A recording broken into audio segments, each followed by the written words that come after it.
Hello, Star Wars fans. You know there's just 353 days until Christmas 2023. And for those of you on the Orthodox calendar, Merry Christmas. Today is Christmas Day for the Orthodox calendar. And for those who celebrate that, Merry Christmas to you. And Merry Christmas to you, Jason Ward. How are you? Yeah, I'm alive. I live. So officially, but I'm alive. Yeah. If you have your Christmas tree still up, you're still good. Like, you know, you're not too long. It's not like you're not being lazy. You're just celebrating the fullness that is the Christmas season. Right? Yeah. Yeah. I was like really, really sick, and then I had this like 4-hour window where I felt okay, and in that I took down the Christmas tree. I did it. I ended Christmas. Well, but I'm back. I'm back. My wife has put away all the stuff, but the tree is still up. It's completely stripped of all the decoration, but it's my job to take it down. I'm like, I'm not taking it down before Christmas is over. So tomorrow I'll be doing that, and I just put everything in the box. I just took them all off. I didn't put them back in their boxes. I just stacked them on. I put it back in the garage, and I was just like, just don't touch it. We'll be okay. My grandfather had a really neat way of doing it. His tree, he had hooked in a coat hanger into the branches, and so you didn't see it. It was like, you know, in. And when Christmas was over, he went down to the basement, and there was a rod going across where they would do laundry and down there, and he would just hang it on that rod. Done. Yeah, done. And so, you know, it's time for Christmas. You go down, you take it off the rod, you take it up, and you set it on the floor, plug it in. We're done. Good to go. Christmas. Like, hey, there's a plan right there. Hey, that's great. We have a lot of folks in the chat. I see a couple of new folks there. And let's say hello Nick. to. He's been a bad boy. He's on the naughty list. He has Sade Video. I presume that's how it's pronounced. Sade. Maybe it's like Sade. Sade. It's like that's fancy. That's it's like fragile. You know. It's fancy. Richard's Film. Who is Richard's Film? Yeah, Richard's Film. I saw this. Don't have my cell phone, or I don't have a cell phone. This is another account. What's the other account? Yeah, Richard's Film Review. Good to see you. But I don't know what your other account is, right? I don't know. It's Baymax. It turns out Baymax is Richard's Film. That's weird, Baymax, but okay, dude. That's great. Matt Risman's in here. We've got Yachty. I was just chatting with Yachty this morning. It's funny because Yachty sent me a Christmas card. She sent me this fantastic calendar that I've got on my desk of figures that she's photographed. Oh, okay. I thought you were going to say shirtless fireman. No, it's brilliant. It's absolutely great. But I've got it sitting here on my desk right under the monitor. And I looked at the Christmas card she sent me, and it says, from Yachty and husband. And so I was like, okay, Yachty and husband. My niece has this kind of tradition or whatever of calling her husband boyfriend. So today, boyfriend took me out to dinner. Or today, boyfriend and I celebrated our wedding anniversary. She always calls him boyfriend. You know, good for him. Yeah. And Yachty said she's basically the same. She, even when she's talking to her mother-in-law, she never calls her husband by his name. It's like, your son. You know, it's all good. It's all good. I hear that. I feel like I'm in trouble. Your son. Right. When my wife is talking to my dad, it's like, well, your son. That means I've done something she doesn't. You know, she's calling me out for. So there's that. Dominic's in the chat. Chris Breezy's here, who went over to Rook's show and asked the questions that helped get some stories today. We were just talking about right before we came on live. And Breezy doing the legwork for Bespin and making Star Wars. And Nick from the Bespin Bulletin podcast. Yeah, you putting old Spreezy on the payroll? No, he's No, he's life debt. Life debt. I love it. I love it. John Graber, hello. Lots of new folks today. It's great to see you all. Man on the Moon, he's been here before. Good to see you. And we've got a lot of great folks here. Miriam Skywalker. Oh my goodness. Miriam Skywalker, she runs a Twitter page that I follow. And this past week, she said she listed her favorite YouTube Star Wars content creators. And I got included in the same group with Meg. Star Wars nice. Meg, which is the best. She is the bestest Star Wars content creator, in my opinion, that's in the game. She's awesome. And to get mentioned in the same list with her was quite an honor. And thank you for that, Miriam. With Star Wars Meg, are you sure about that? Meg? I mean, who's just always like, jibber jabber, can't show up. Jibber jabber, didn't show up today. She's got more important things to do than hang out with us. We love you, Meg. You know show. You know show, bro. Love her. Absolutely love her. It's great. It's great. And by the way, that little jibber jabber thing, I heard that that is a kind of a region specific term used in only a small little portion of England. Mm-hmm. That kind of gives her away a little bit where she was raised. Yeah, and where she she was raised in a field without a urinal. Yeah, well, that's what I've heard. That's what I've heard. Yeah, that's what I've heard too. That's what I've heard. And hey, I've got a bonus today. Today, this came unexpectedly from Hasbro Pulse, and so there's a break it. Come on, something in there. Mint on card? Not anymore. Hasbro doesn't know how to ship my stuff. Hasbro sent all my stuff broken. He's like,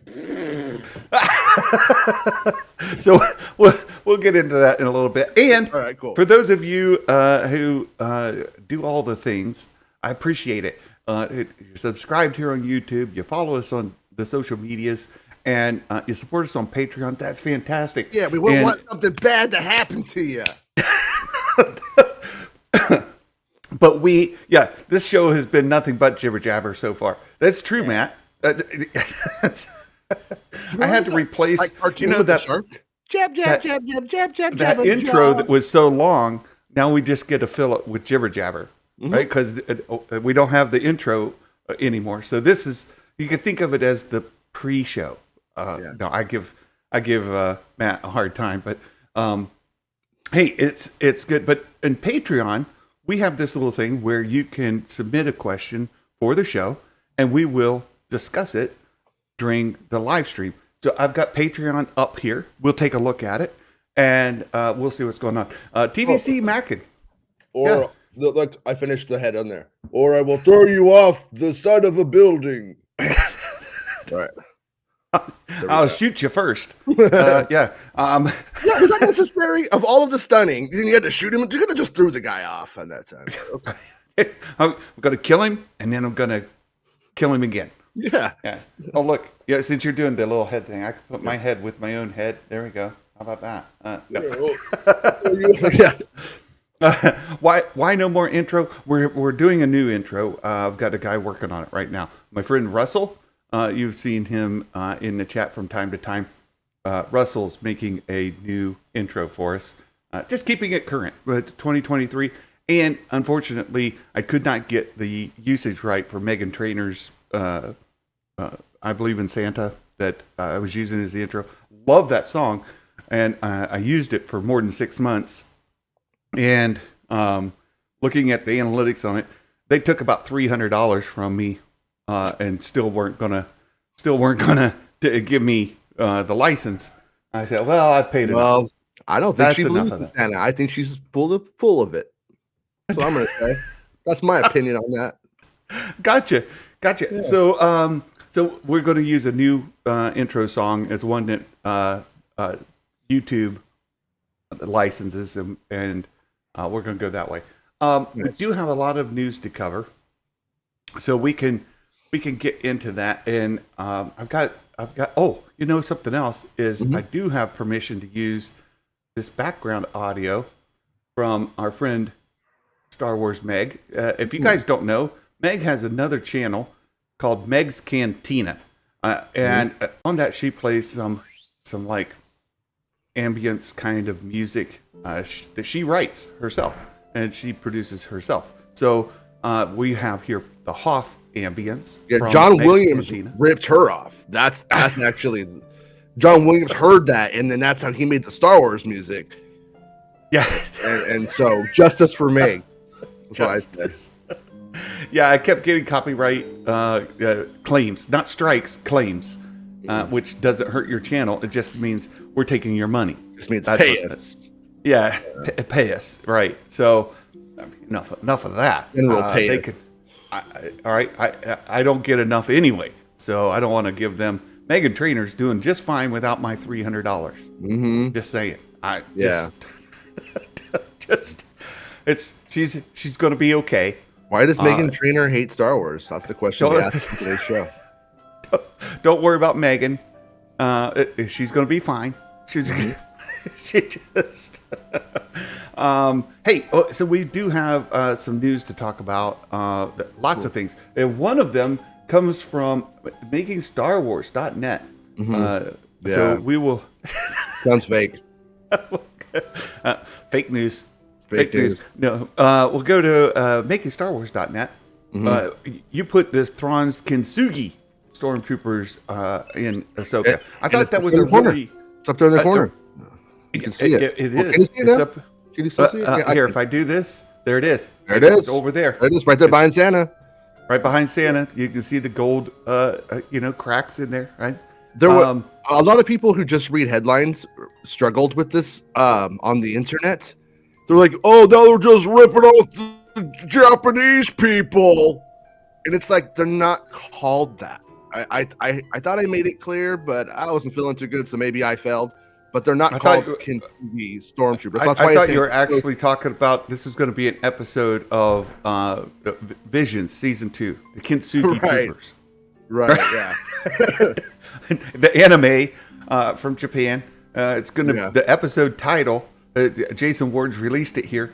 The Kintsugi Troopers. The Kintsugi Troopers. It's a new anime studio. Get ready. Just not true. Not true. Yeah, for anybody that's new here, look, we're having fun. Right. We're joking. The actual news here is that if you saw Rise of Skywalker, and when they put Kylo Ren's helmet back together with those red veins, there was a very specific type of metallurgy used in that. Yeah, Saracen steel. Iron. Saracen steel, Saracen iron, whatever. Yeah, something like whatever. Some nerd Saracen. Some nerd stuff. That's Star Wars. If you want it, go watch a Meg Lord video. We don't got time for this. Sorry they got on your nerves, Santa. Look who showed up. Where are they? Right? No, it's good to see you, Meg. But that style used when they put that helmet back together is reminiscent, inspired by this Kintsugi type of artwork. And I think you put did you put a little like a picture in here? No, I did. Bespin did. I didn't want to get all of the pictures I could find that were quality were like copyright, But basically like back behind there. Japanese like pottery vases, vases, I don't know what it's called, but they would break and they would basically it was part of the history of the object. So they would fill it with gold or silver, but gold, hopefully. I think that was what they aimed for. Yeah, right there's the bowl that I like. That picture right there is really good. Yeah, but yeah, right. It looks cool. This is basically what it looks like, right? Where they're holding it together with a precious metal, right? Yeah. So something that let's do this. Something that has there you go. The vein of gold through it, like the gold is the precious metal, holding the ceramic together, and it becomes part of like you said, the history or the art itself, right? And I think it's continuing sort of a design trying to bring in the design influence of the sequel trilogy into what Filoni and Favreau are doing. When you take this into account, and then you take the story I had about the Praetorians and how Praetorians, the early versions of Praetorians are coming and all that stuff. It seems to show that Filoni is like, hey, there's a lot of design stuff I could pull from now, and he's starting to. Yeah. So when you see this, you're talking about when you're talking about the artwork. That's the style, and the metal used in Rise of Skywalker was that red. We see gold used a lot, like we just showed on some of that, some of those ceramics, right? Gold is very commonly used, and what we're going to see on this Stormtrooper armor is more of the gold, right? It's what we've heard is it's this kind of aesthetic, gold on white, right? That Bespin used. So that would be what we're expecting to see. How it got there is part of the story. It's the spooky witches, and in the old Clone Wars cartoon, they made all of the magic that the Dathomir witches use was green, like a green kind of like look to it. And I'm just theorizing here, but we're gonna see lightsabers in the show, and we're gonna see like red lightsabers, and I think we're gonna see a green lightsaber and a white lightsaber. And with all of that in mind, I think that they might have decided to move away from the green magic look because they have a green lightsaber in the show. And so I think they might have decided to go with gold to make it completely a different color that we're not going to see, like it with the laser swords and that kind of stuff. That's speculation on my part, but aesthetically speaking, I think it makes sense. I do have a bit of a question as it relates to lore, and that goes. And Dominic, by the way, I think Ahsoka is committed to the non-attachment of the Jedi, and I just don't think she's going to give you a date. Yeah, if I even had a shot and you had a shot, I wouldn't even help you a little bit on that one. No. Can you get a date with her? I don't think so. I don't think she does that. I think she's kind of taken the vow of abstinence. I mean, she might be into Sabine for all we know. I would be. So I wouldn't blame her. Hey, Meg's got to go. Thanks for stopping in for a second, Meg. Appreciate it. So I have a question about this. So, red lightsabers.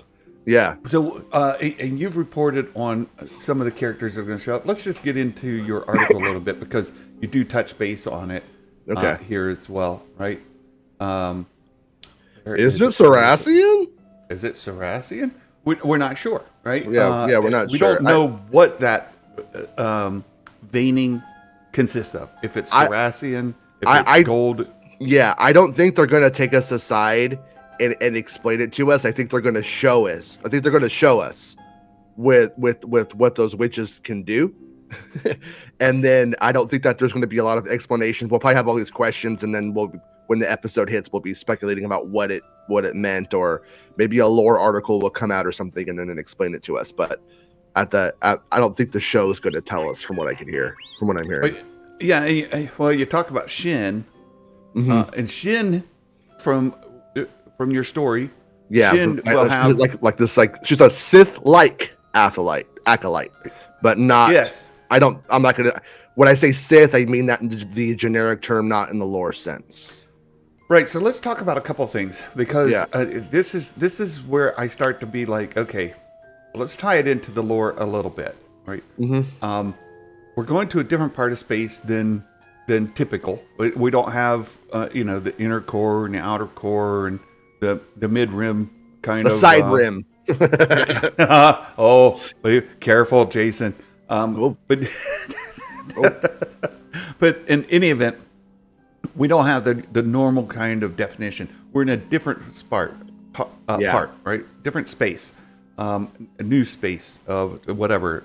And in there, the type of force being used is more referred to as the Night Sisters did. You mentioned it a bit ago as magic, right? And with a K. With a K, right? And when they used magic, it had this like green. We would typically see like this green mist around it. For example, like even when Maul was put back together, and then when he eventually died, this green mist came out of him, right? Yeah. That the Night Sisters had put in.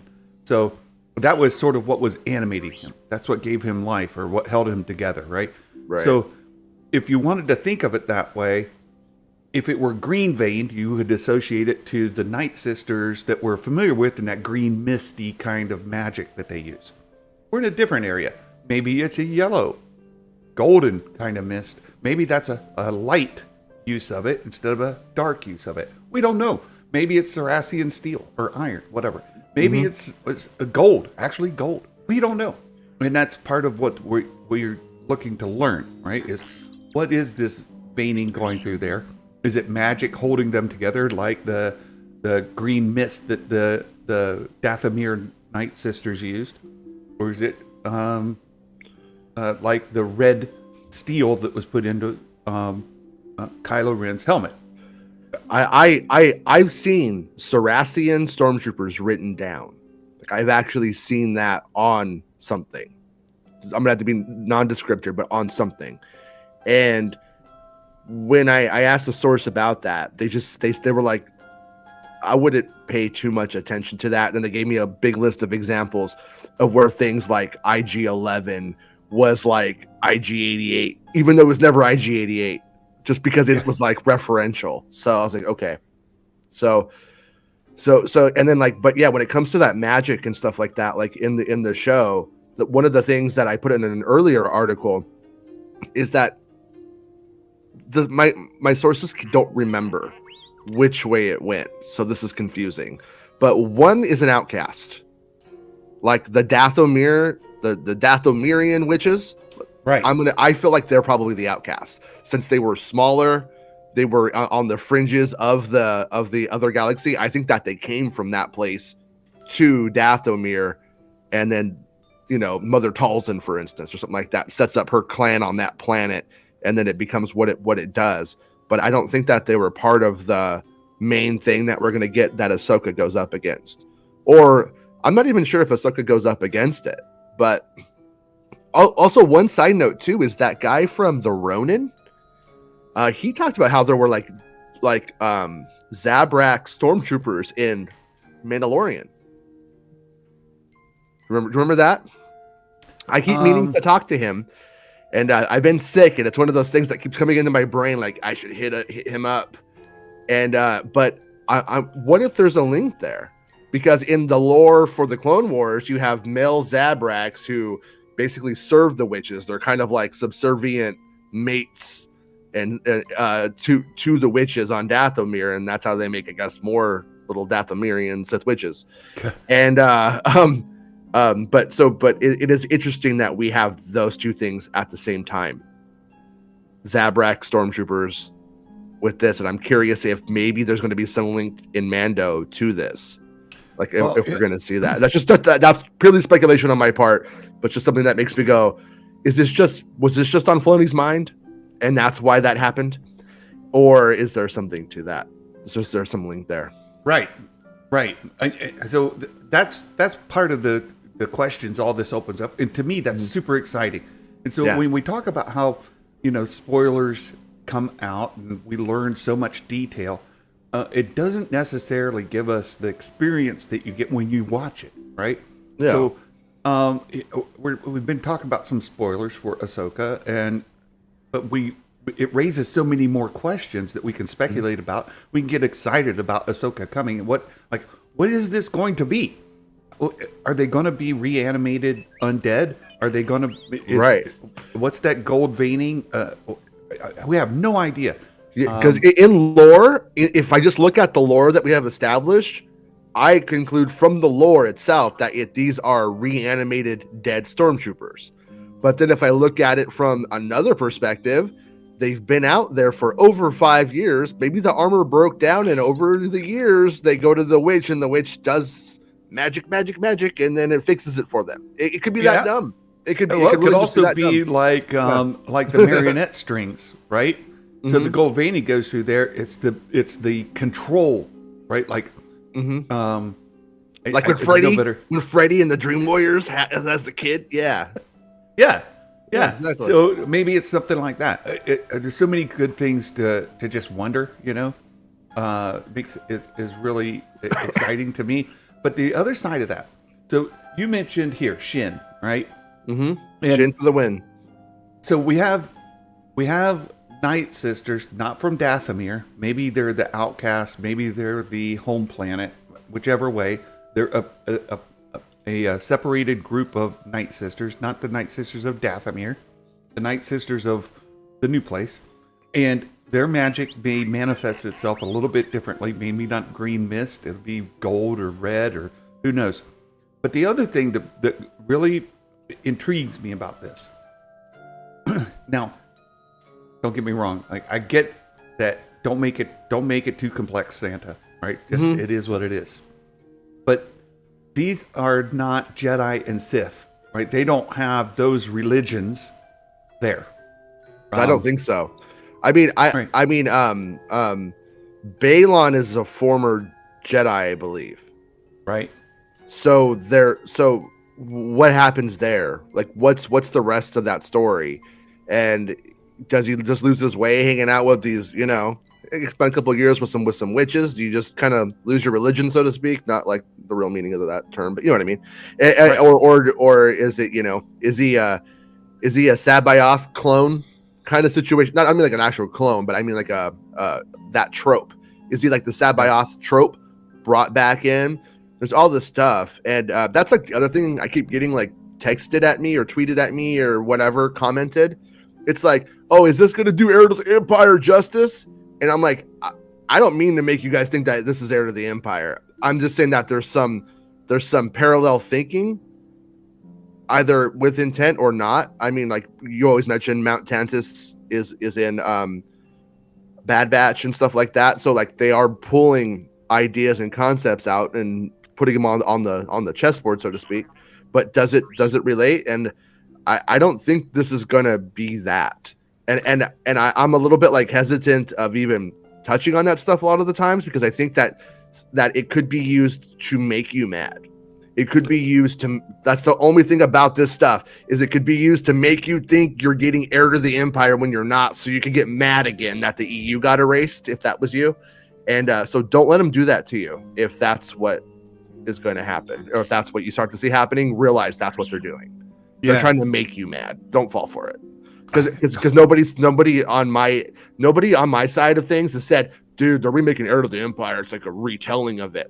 That's a thing that comes up about, but that's not what anybody.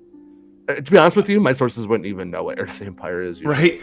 Well, you've said this before. To help me adjust to my thinking is when you borrow concepts from Heir to the Empire, for example, you're borrowing the concept, not the story verbatim.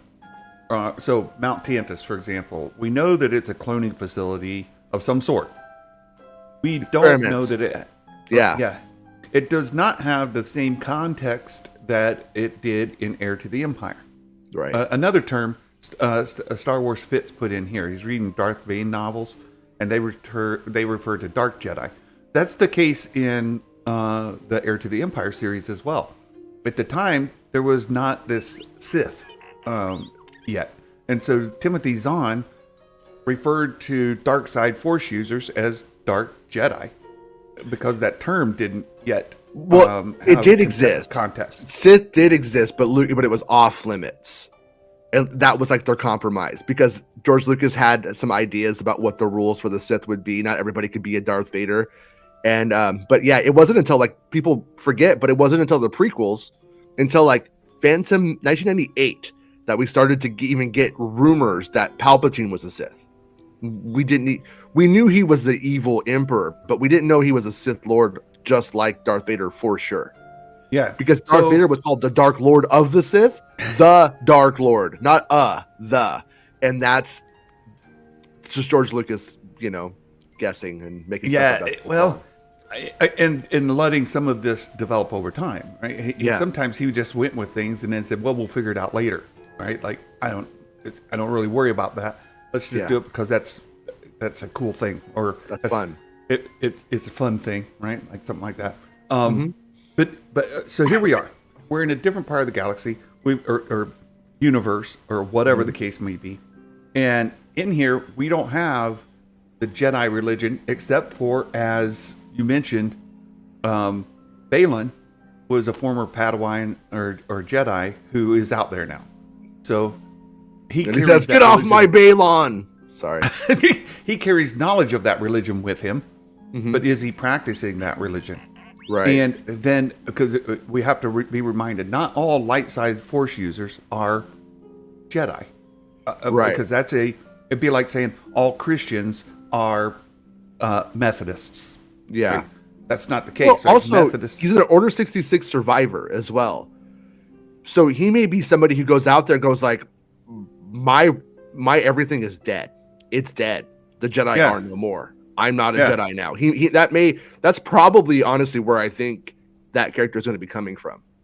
Well, so the flip side of that is the Sith. Now out here, like we know the Night Sisters from Dathomir are dark side Force users, but they use it in like a magic with a K. Mm-hmm. Yeah. Out here we've got their kin. Yeah. And they use the Force with magic with a K. And from a kind of some I don't know if they're actual leaks or if they're things that you just kind of deduced, that we have light side and dark side magic users. I have heard that they're not all evil. So I don't know what to do with that necessarily. So that's what I just said is what I know. Yeah. So light sister, dark sister, or something like that. If you wanted to use that same sort of term, right? Like a dark Jedi, light Jedi. And remember, this production was codenamed Stormcrow, which was a reference to Gandalf, I believe, from memory. Right. Gandalf White. And that, we do have this different version of Ahsoka that comes out of this place. And Filoni physically looking different. Maybe she's met a stylist there, and they're like, he's like great and white. Filoni did, parallels, and he did little sketches of Gandalf the White and Ahsoka the White, like, and he did a little cartoon of it, right? And in that cartoon that Filoni did, Gandalf said they thought I was dead too. Right, and it's like, oh, I see what you're doing, right? So Filoni is taking inspiration from that as well. Yeah, I think Ahsoka dying in the Mortis stuff is gonna play into something about how these people perceive her when she's with them. That's just a feeling, though. Yeah, there you go. Roland New says Gandalf Stormcrow. Theoden calls him that in Two Towers while possessed by Saruman. Yeah. Thanks, nerd. No, I'm kidding. Thank you, Roland. I love it. I did too. So where I'm headed with it is these are not of the religion of Sith. Now, the practice of bleeding a lightsaber, which is how you get red lightsabers, is presumed at this point to be a Sith practice of taking a Jedi or a crystal and bleeding it to turn it red, imposing your will upon it rather than going with its natural energy, right? So in this different part of space where the Sith is not a religion that is active that we know of, we end up with red lightsabers. How? Well, when it is a Sith thing, but I guess you could ask the question if you want to like break it into it really, really deeply. What does Asajj Ventress know about the Sith? She's not one. She's not in. Darth Maul in the original version of the Lucas first rough canon, Darth Maul wasn't a Sith in Phantom Menace until like Plagueis dies officially. He has red lightsabers too. So when they created this idea that you bleed the crystal, that wasn't necessarily something that is I don't think it's Sith in nature, just based off of that itself. And then one of the things I keep wondering is, we have Ahsoka who has those white lightsabers after some of this stuff too, right? Does So will we delve into this in the show? Something tells me no, that it's just always a cosmetic kind of thing, and that they'll write implications in source books that we'll get someday. But yeah, why would they go and do that? Like, why would they make it red, or whatever? Right. And I mean, at the end of the day, if we want to step outside of lore and look at it in terms of what does it tell to a 5-year-old and a girl and boy who watches Star Wars, the red guys are the bad ones. Right. So at the end of the day, it's probably just that simple. But Exactly.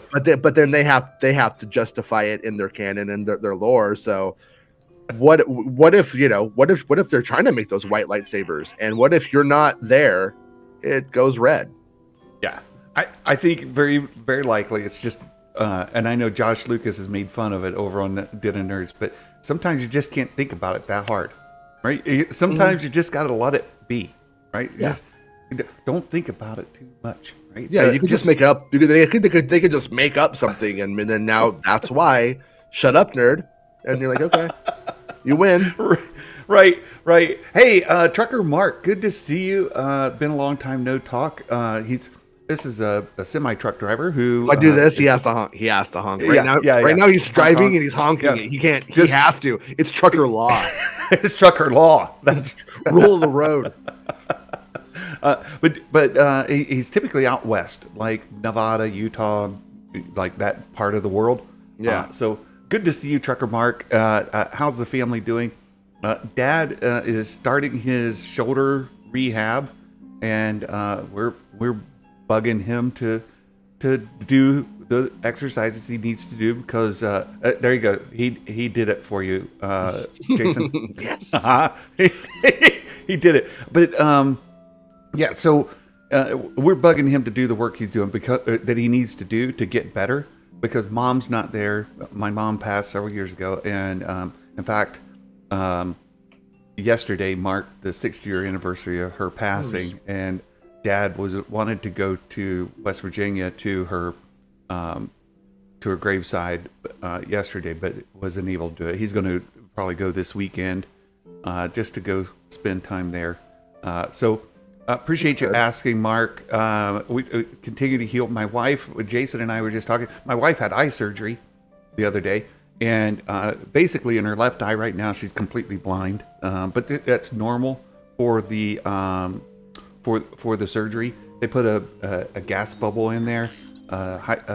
Nitrous oxide is in there, and if she covers her right eye, the TV is just a source of light. It has no definition, and she can see that it changes color from time to time. But she can't see the edges of the TV. She doesn't know where it starts and stops. She just say there's light coming from over there, and it changes color. So it's a process of 2 to 4 weeks for my wife to get healthy and to find out how much the surgery did to repair the issues that she was having with her vision. And this is also the origin story of Santa and the super soldiers. One has super shoulder strength, and the other one can shoot laser beams and see in the dark. And now I have been giving my dad a hard time because when I was growing up, we watched The Bionic Man. Mm-hmm. He was a lot faster, and he was way more cool than my dad. My Yeah. dad's slow. Like, dude, you've got new hips, you got new knees, you got new shoulder, you got like all this artificial parts. You ought to be like, jumping tall buildings in a single bound kind of thing. What's going on? I'm the $6 million man. You gotta you're the Bionic Man. You ought to be able to move quicker than that. So anyhow, we joke. Anyway, that's the case. So we're in a different kind of space. To me, all the speculation raised around these leaks that you have provided, you and Bespin, have really, Roland says he makes the same jokes with his dad's fake hip, right? All right. Like, I had different expectations of the Bionic Man. You're just not it. Was that Lee Majors? Yeah. Was Lee Majors? It was. Yeah. It was. Yeah, well, when you're an old guy, don't be the fall guy. Don't be the fall guy. Be the And then Bionic. we had the Bionic Woman after that.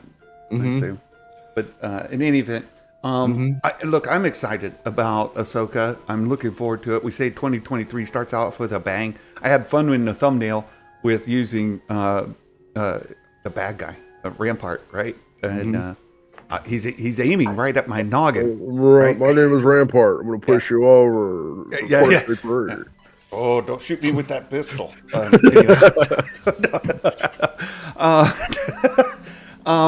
So lots of questions coming out, lots of speculation, and this is the fun part about being a Star Wars fan is we can speculate about these things. We can be silly, we can be goofy, and we can be wrong, which is the case with many of our speculations. But that's why I like spoilers. That's why I like to talk about the stuff, because then you could like break it apart. Like once the show comes out, we probably won't be talking about any of this stuff.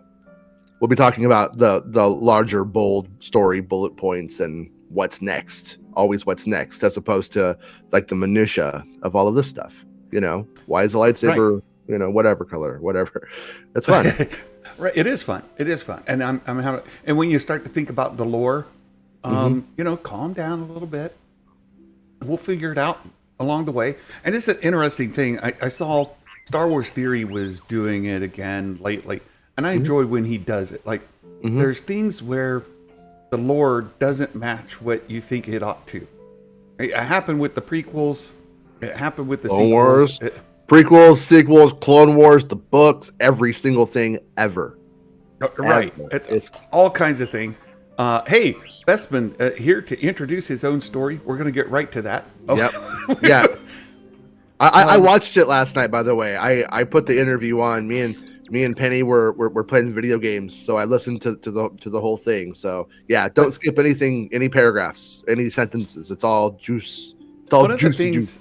Yeah, we'll get right to that. But one of the things that's important as a Star Wars fan, and one of the things that was difficult for me with the prequels, still is, and we talk about mental gymnastics, things you have to do to make things fit, because the way that you understood it, like Natalie Portman's my girlfriend. Why is she with that guy? I know. That's what I saw it. When Luke asks Leia, "What do you remember of your mom?" And then we see the prequels, and we're like, "Wait a minute, what?" And you're like, "That doesn't work. Like, it doesn't fit." And then you're like, "Well, how does she remember her mom? Her mom died. Like your real mom, like she's dead. Like, oh, she was kind. She was like, what? You don't know. You were crying. You don't know. You don't remember nothing. And she was dead. It's like, so you have to work it out, right? You have to work it out. And some people are willing to do more mental gymnastics to make some things fit than other people are willing to do, right? And so it's like, I'm not willing to do that. That doesn't work for me. It's dumb, right? That's fine. But for other people, when you kind of try to work it out, and if you can make it work, then it can make the show more enjoyable for you. It can make the movie more enjoyable for you, make the story more enjoyable for you, rather than focusing on that was dumb. Say, well, that's how it was. That's how they did that. Sometimes it's worth it. Sometimes that dumb is worth it. Like Darth Maul, I'm just alive now. I'm not going to show you on screen or really give you a satisfactory explanation as to why I'm alive. I'm a Spider-Man in a cave now. And you're like, well... And so, like, I hate that, though. I hate that they didn't really, like, show it. They didn't really, like, go there. Because there's no good actual reason for it. That's the truth. That's why they did. They could say whatever they want. It wasn't some artistic thing. Dave Filoni's not out there doing impressionistic paintings all day, I don't think. And, you know what I mean? It's not that smart. But at the end of the day, when you look at what it did in the Clone Wars, where Darth Maul comes back in and brings the Mandalorians together and makes this big war during the Clone Wars, you're like, it's more fun. It had a lot more fun with that than that brief, fleeting bit of anger. Yeah, and so go with Dominic it. Said, might be a good time. Yeah. Star Wars is a huge mess, so what's the difference, right? And Roland New pointing out it's the same as hyperspace, right? The time, distances, math, throw it all out. Throw it all out, right? Fundamentally, I saw somebody speculated, what if lightsabers were real, like real? Never mind the how it doesn't burn your hand off when you're holding. We would all be missing limbs on accident. Yeah. But pretend you could actually hold a real lightsaber and it wouldn't burn you just by holding it. What would happen in real life if you chopped off somebody's arm with a lightsaber? And somebody said, well, all this stuff like your arm would explode. It wouldn't. I don't know. But when you start to apply real physics to things and like make things make sense. Yeah. You go back to the Phantom Menace and Qui-Gon sticking the lightsaber through the Durasteel, right, or whatever, and he's carving the hole through there. They say, well, the lightsaber emits a protective barrier between the hilt and the blade, so that it doesn't burn your hand. Well, what about that molten steel that's dripping down the wall? Right, that as you're cutting through it, that's hot, super hot. Super hot. Anyhow, don't work too hard on it, right? Don't think about it too much. Just let it go. So let's get into the Lindelof story and our good friend Bespin. Hey, Anthony's here. Good to see you, Anthony. It's been a hot minute since we've seen you. Thanks for stopping in. Lindelof's movie. So how's it going, Tony? Yeah. Yeah. There's the one on January 1st, but there's one from today we want to get to. We'll kind of do a TLDR on the January 1st article. TLDR is, Lindelof. We learned that Lindelof's in the mix to make a movie, along with Waititi and perhaps a couple other folks, right? Whether they actually get they have a Brian director Johnson or Chinoy is her last name. Yeah, they have a director. They got a writer, and I'm still a little bit of the opinion. Just on a side note, I don't know if this article gets into it, but that all of those other writers at writers' room, I think it's the Lucasfilm Story Group. And not the part that tells you what you can and can't do in novels and comics. I mean, like the actual story. I think that would be a good direction for Star Wars or Lucasfilm to go. Is Lucasfilm write the stories, bring in the directors to direct the movies. Right. I think that would be so much better. And it's one of the things we saw in The Mandalorian, right? Jon Favreau wrote that story, and then they brought in all these directors, and directors did the things with it, and they did brilliant jobs with The Mandalorian. But the story was written by one dude, right? So that's how that all worked out. And I agree with Bespin, since I think the story group is mixed with consultants Lindelof picked, and I think that those consultants are essentially considered story group members, just not permanently part of the story group. And I think that's the best guess. Yeah. See, here's some of the mental gymnastics people work out, right? That's great. You work this out, and that works for you. Perfect, perfect, right? I don't think that George Lucas himself thought it through. I don't think he had any idea that how am I going to make this work? Because I said this thing in this movie, and then it's over here I said this other thing, and then this thing and that thing. How am I going to make that? How am I going to make that make sense? He's like, she dies. He had it where Anakin was going to choke her, and she was going to die from that, and then he was like, well, she can't die from that. She needs to be alive. Then he's like, I don't want to make Darth Vader a wife beater. It went into all of these places. It got really complicated for him to make those last little bits make sense. And the Leia one, just and that's the same conclusion I came to as well. Leia could just sense her mother. That is a vibe. Hey, Bespin, separate note. I know this isn't what you're saying, but you are more than welcome to join us during the live stream anytime. I know you're when you typically do this, it's by Jason's cell phone, and he has to hold it up to his mic and but you're more than welcome to join us live. Yeah, and we could talk about being a man of mystery and all that. Just throwing it out there, hey, you got to throw it out there. It's got to happen. Santa will cry real tears if Rey isn't featured prominently in the next film. You're having fun with me, but that's true.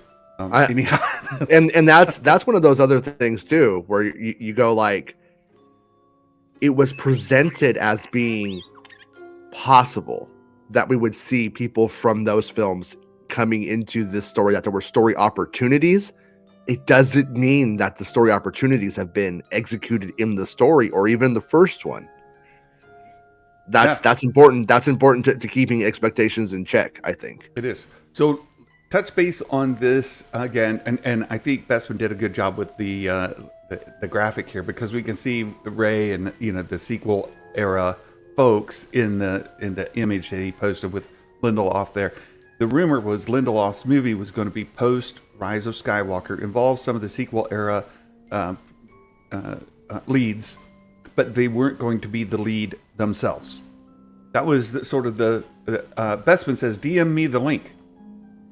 All right, cool. Go ahead, Jason. All right, I'm gonna do it. Do it. Bet you won't. Do it. Wait, copy link. Bet you won't. Copy link. All right, sending it over to his real name, by the way, is David Bestino. I made that up. That's not true at all.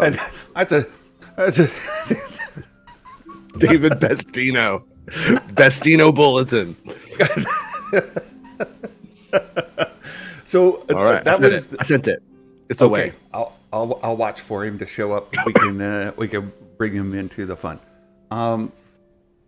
So we'll see. Yeah, Jason finally let Bespin out of the cage. He escaped. It's more of an escape situation. Covered himself in Crisco, and they just couldn't get him. He's just too. He's a slippery little fella. He's a slippery little guy. So we've got so that's the rumors around this, right? Yeah. And then we followed up with the story that he posted today, and we'll see when he's able to join us here. We will not just fly through it. I'll actually focus on it, and we'll read it here and give it the attention it is due. So here we go. Anthony, the typo here cracks me up. I just can't help it, but it happens. Do you guys stink? Well, Jason does. It's early in the morning. He hasn't showered yet, so Jason stinks. But anyway, do you think that Dave and John are going to do a series based on Mace when he was a Padawan? I have not heard anything like that. I don't think that that's the case. And on a side note, I read his first. He asked that earlier, and I thought he said, "Would you be cool with the Star Wars twins, like twins with Arnold and Danny DeVito?" Oh. And I was like, "Yeah, that'd be cool." Star Wars twins. So with this, he says earlier in this is the intro where he's looking for coffee, right? So please support Bespin. Bespin and Jason, these guys, they work hard to give us all of this juicy stuff that we are able to talk about and have fun chatting about here. So please support Bespin that way. But earlier this week, in an article from World of Real, look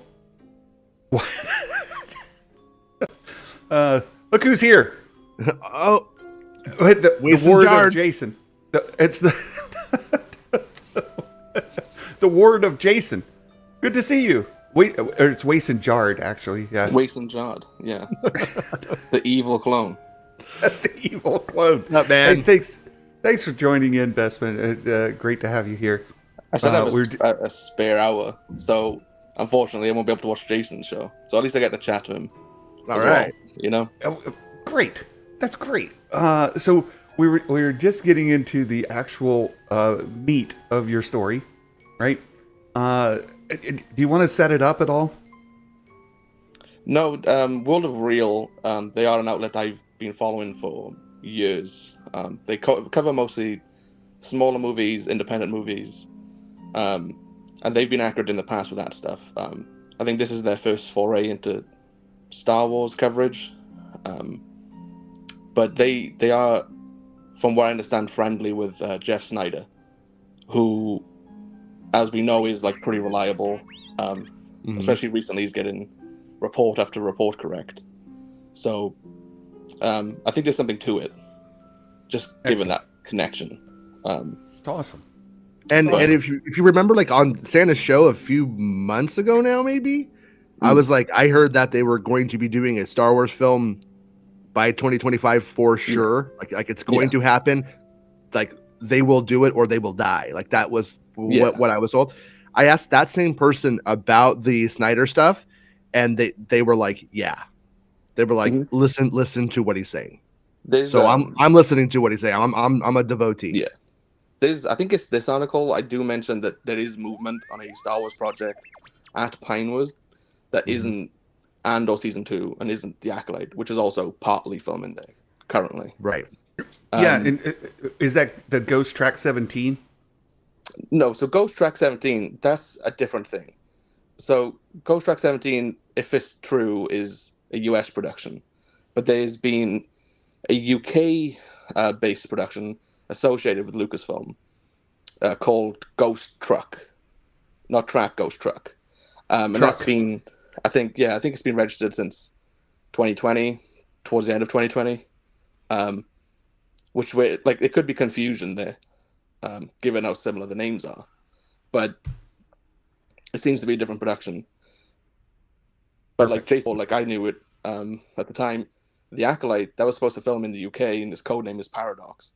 But for a period of time, they had offices set up at Manhattan Beach and had PDX signs, which is the same signs you see dotted around like Wales where they've been filming. So there's a chance like things can cross over, they bounce between. I think, and that was a stateside production office for casting. Yeah.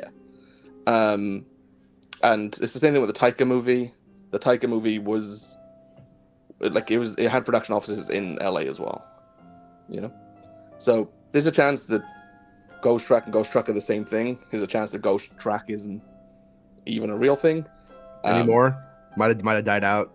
It might have died out, or it gets reused. So, for example, E&D Industries was originally going to be the Benioff and Weiss movie, but it was later used for Cassian, for Andor. So they will reuse the production companies that are set up in the UK for something else if it doesn't pan out. From my experience. Let me just kind of put some parameters around it for folks who don't necessarily follow this really closely. Like Lucasfilm as a whole, when they start a production, they'll start up an LLC, so to speak, or a smaller production company that's a subsidiary of Lucasfilm, that then they organize everything underneath for the purposes of budgeting, right? So we've given $10 million to this budget, to this production company called Ghost Truck or Ghost Track 17 or whatever the case might be. Could be anything in the world, right? And then as that gets created, or as that's moving through production, the actual movie that's getting made or the show that's getting made or whatever the case is, the budget for that comes out of that little company that is within the subsidiary of.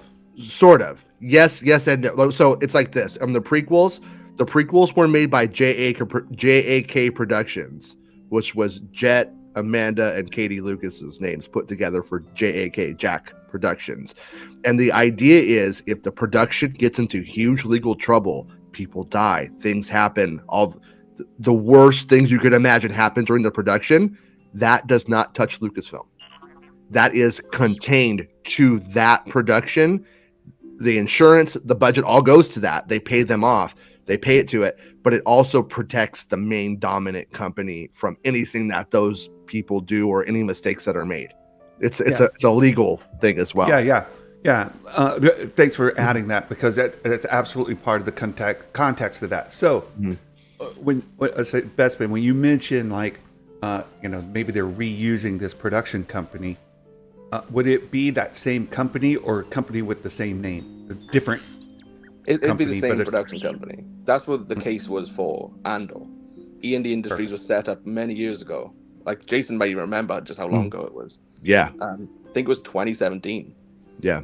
It was during right after, I think we heard of that like after Last Jedi had wrapped. Yeah. And we were was that episode 9? And then it was like, no, that's Black Diamond.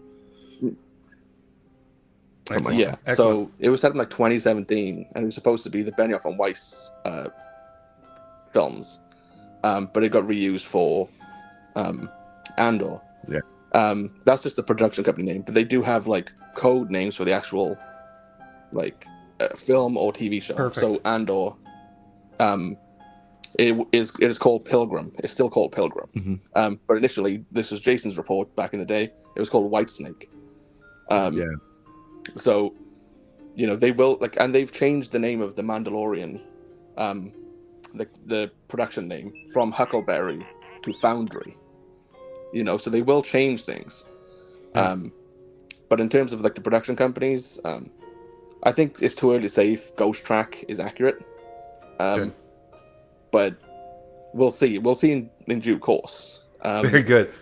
But Very I good. will say, if anybody wants to keep an eye out on productions and UK production company names, there's currently 3 that are registered: Ghost Truck, Ace of Hearts, and Blue Stockings. And what did we think Ace of Hearts was? Jenkins. Mm-hmm. Yeah. Get an Rogue Ace. Squadron. Ace, fighter pilot Ace. I got it. Yeah. Mhm. Yeah. So So that's very insightful. Thank you so much, because sometimes this gets thrown around and people don't really connect the dots, and explaining it like that is tremendous. Thank you. Gannon, thank you for the super chat, Gannon. That's appreciated. I'll pass along some Ko-Fi money to Bespin here for this. But hey, Wason, Bespin, on a scale from Bigger Luke to Rey Skywalker, how certain are you that the entire sequel trilogy trio, so the big 3, are going to come back for Lindelof's production? I don't think we'd see the main 3. I'd say maybe we'd see 1. But again, the wording was very me and Jason talked about this. The stories were clearly planted, we believe, because of the wording. The wording on the sequel trilogy characters was they may or may not appear, so they're not siding either way. And both parts of the fandom, the people who do love the sequels, they are happy because there's a chance to get to see Rey or somebody appear. And then the people who aren't fans are pleased because that means Rey won't appear. I personally like Rey. I like the sequel trilogy as a whole, pretty much, other than the last one. But yeah, so I don't know. I don't mind if anybody shows up, but so I'm just happy to see movement. That ties right into your article here about and again, just for folks that are following along, this is today's article you released that to reportedly cast a male person of color in the lead role. Mm-hmm. So before, the rumor was, hey, we're going to have sequel trilogy era or movie characters appear. It's going to follow Rise of Skywalker, but they will not be the lead.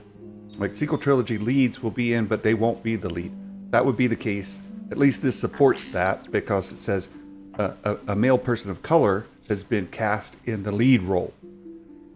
Meaning, if it does involve Rey or I just forgot it. Finn? Poe. Oh, Finn. Yeah, Poe, Finn. Yeah, any of them, right? Then they would not be the lead, right? Right.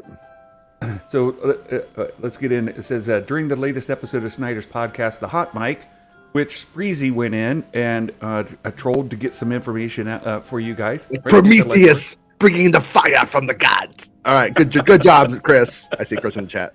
That's great. It says the topic of Lindelof's Star Wars film shooting in April was brought up, to which Snyder didn't know if April was accurate, but that cameras would be rolling on the project by the summer. That's a big deal. And that's been my take on that original story. I don't remember who originally said the April thing. Was that real? It was World of Real. My take on that is, I was told that they would be filming by summer. And so I think World of Real is correct in that they would probably be building sets in April for the summer. That was my take as well, that it was probably just pre-production stuff. Excellent. So hopefully we hear some stuff on that. And the quote here from that Spreezy got for you. All right, it says, I don't know if it could be April, but it could be May. But I think it'll be shooting soon. I think we'll be shooting by the summer. I think we're going to find out a lot at Star Wars Celebration. Hello, Star Wars Celebration in London, coming on Easter weekend. I think that's where they'll reveal the feature film plans for the next 4 or 5 years. Now, that's much bigger than what we, I think, we're anticipating we thought maybe we would get stuff on Lindelof, maybe get stuff on Waititi, but maybe get stuff on Patty Jenkins, but unlikely. But maybe just those two. But if they're going to go the film plans for the next 4 or 5 years, presumably that would include which is what, 2 movies? Two movies, maybe just the two. 4 or 5 years isn't really that much. It sounds like a lot, but when you look at the fact that they sort of have a staggered every other year release schedule for 2025 and 2027, it's not really. There's not a lot there. Maybe, I don't know. I'm hoping it's a lot, but I'm hoping that there's like 5 Star Wars movies, but I think there might be like 2.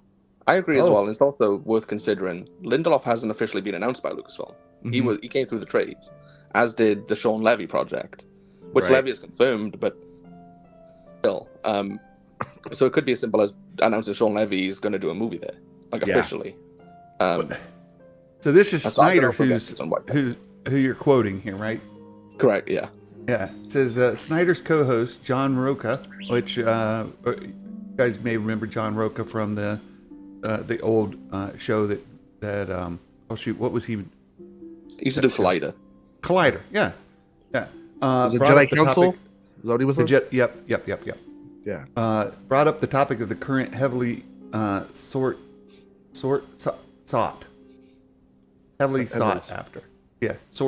after roles in Hollywood, following an article from Puck News earlier this week, which claimed that the James Bond role and a role in BG's biopic were the most sought after.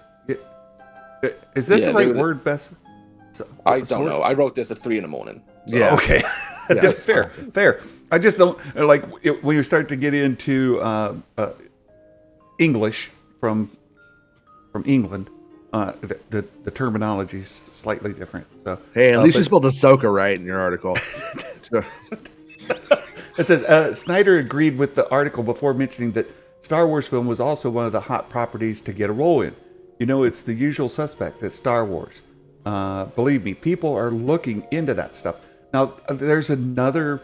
This kind of goes in the face of some of the more recent narratives that have been out there that directors are running away from Star Wars. They're not running to it. It's hard to get directors, the hot directors, to do a Star Wars because it's a toxic property.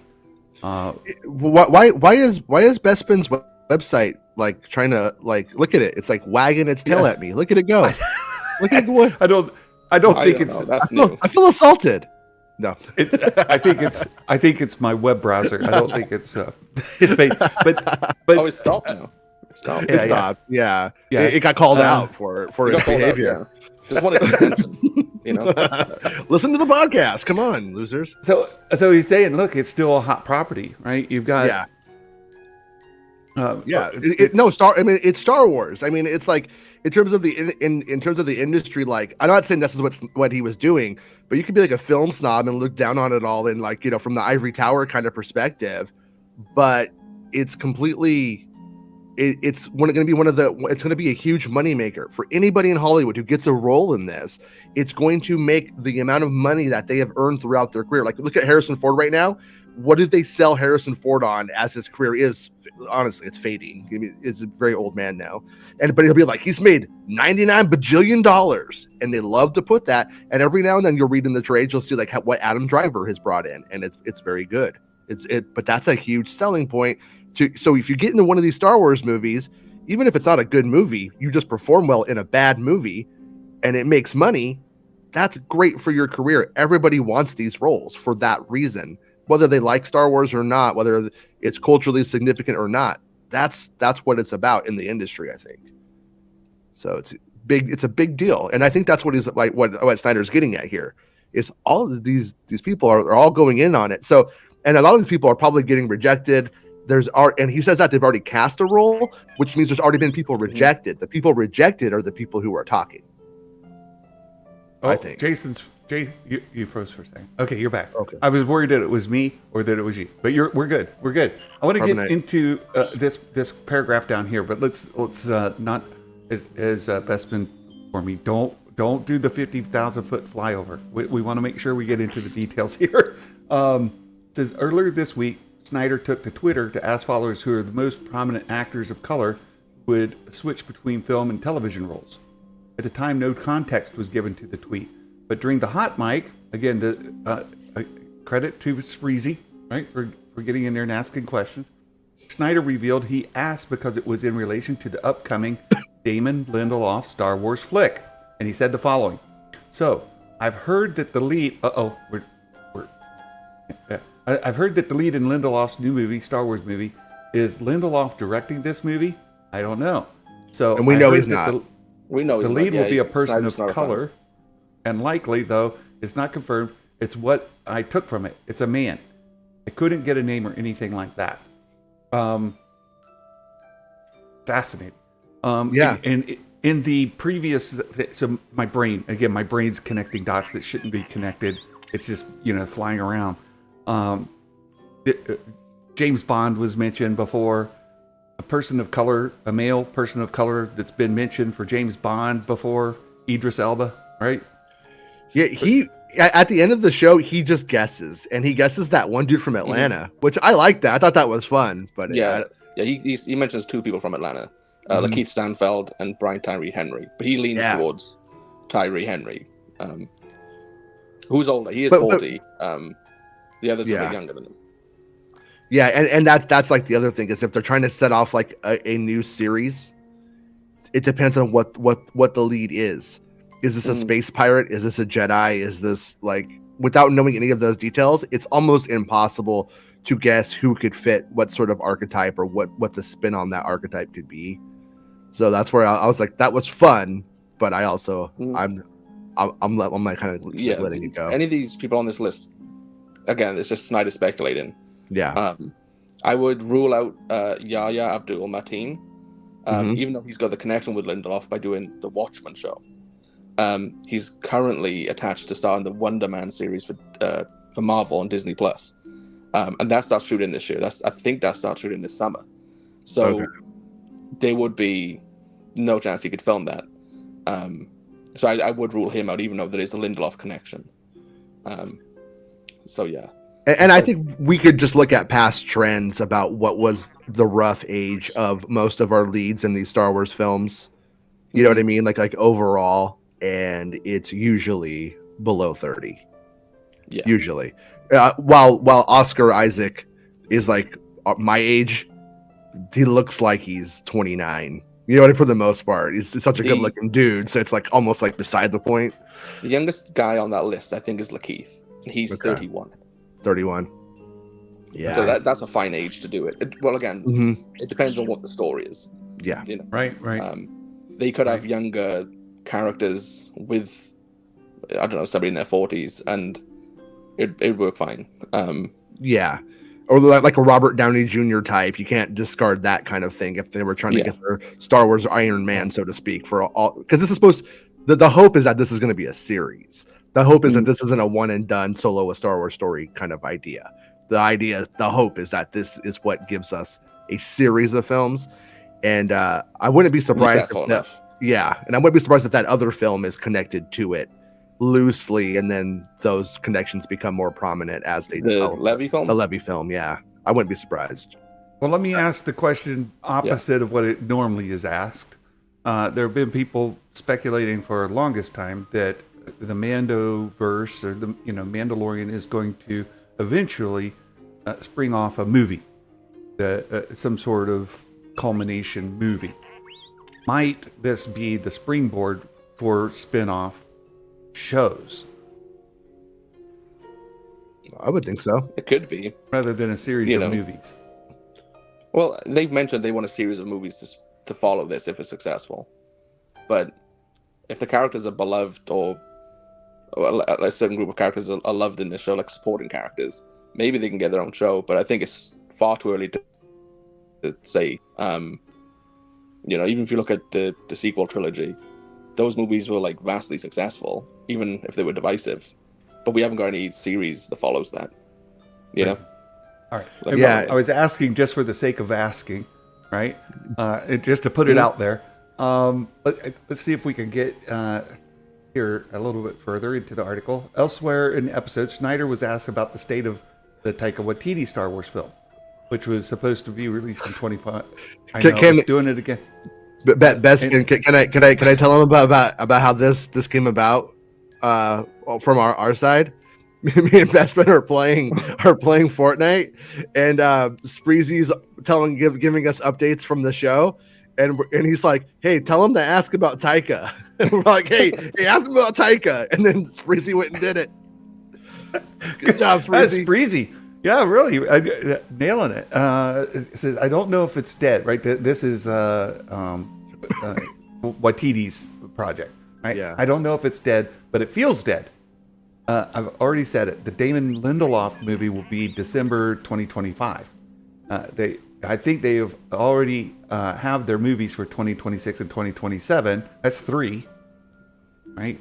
You guys mentioned He 2. could be misspeaking when he refers to 2026, though. Sure. I don't know if Taika is one of those, but I don't really get much heat off of that one, or Kevin Feige's either, for that matter. Now, it's interesting that he drops Kevin Feige's name in there again, because that was something else that just kind of fell into the weeds somewhere and got lost in the narrative. Feige at one point mentioned putting together something in the Star Wars universe. Now, I don't think there was any expectation that Feige would direct it himself, but that he was going to write something and move forward on that. And that's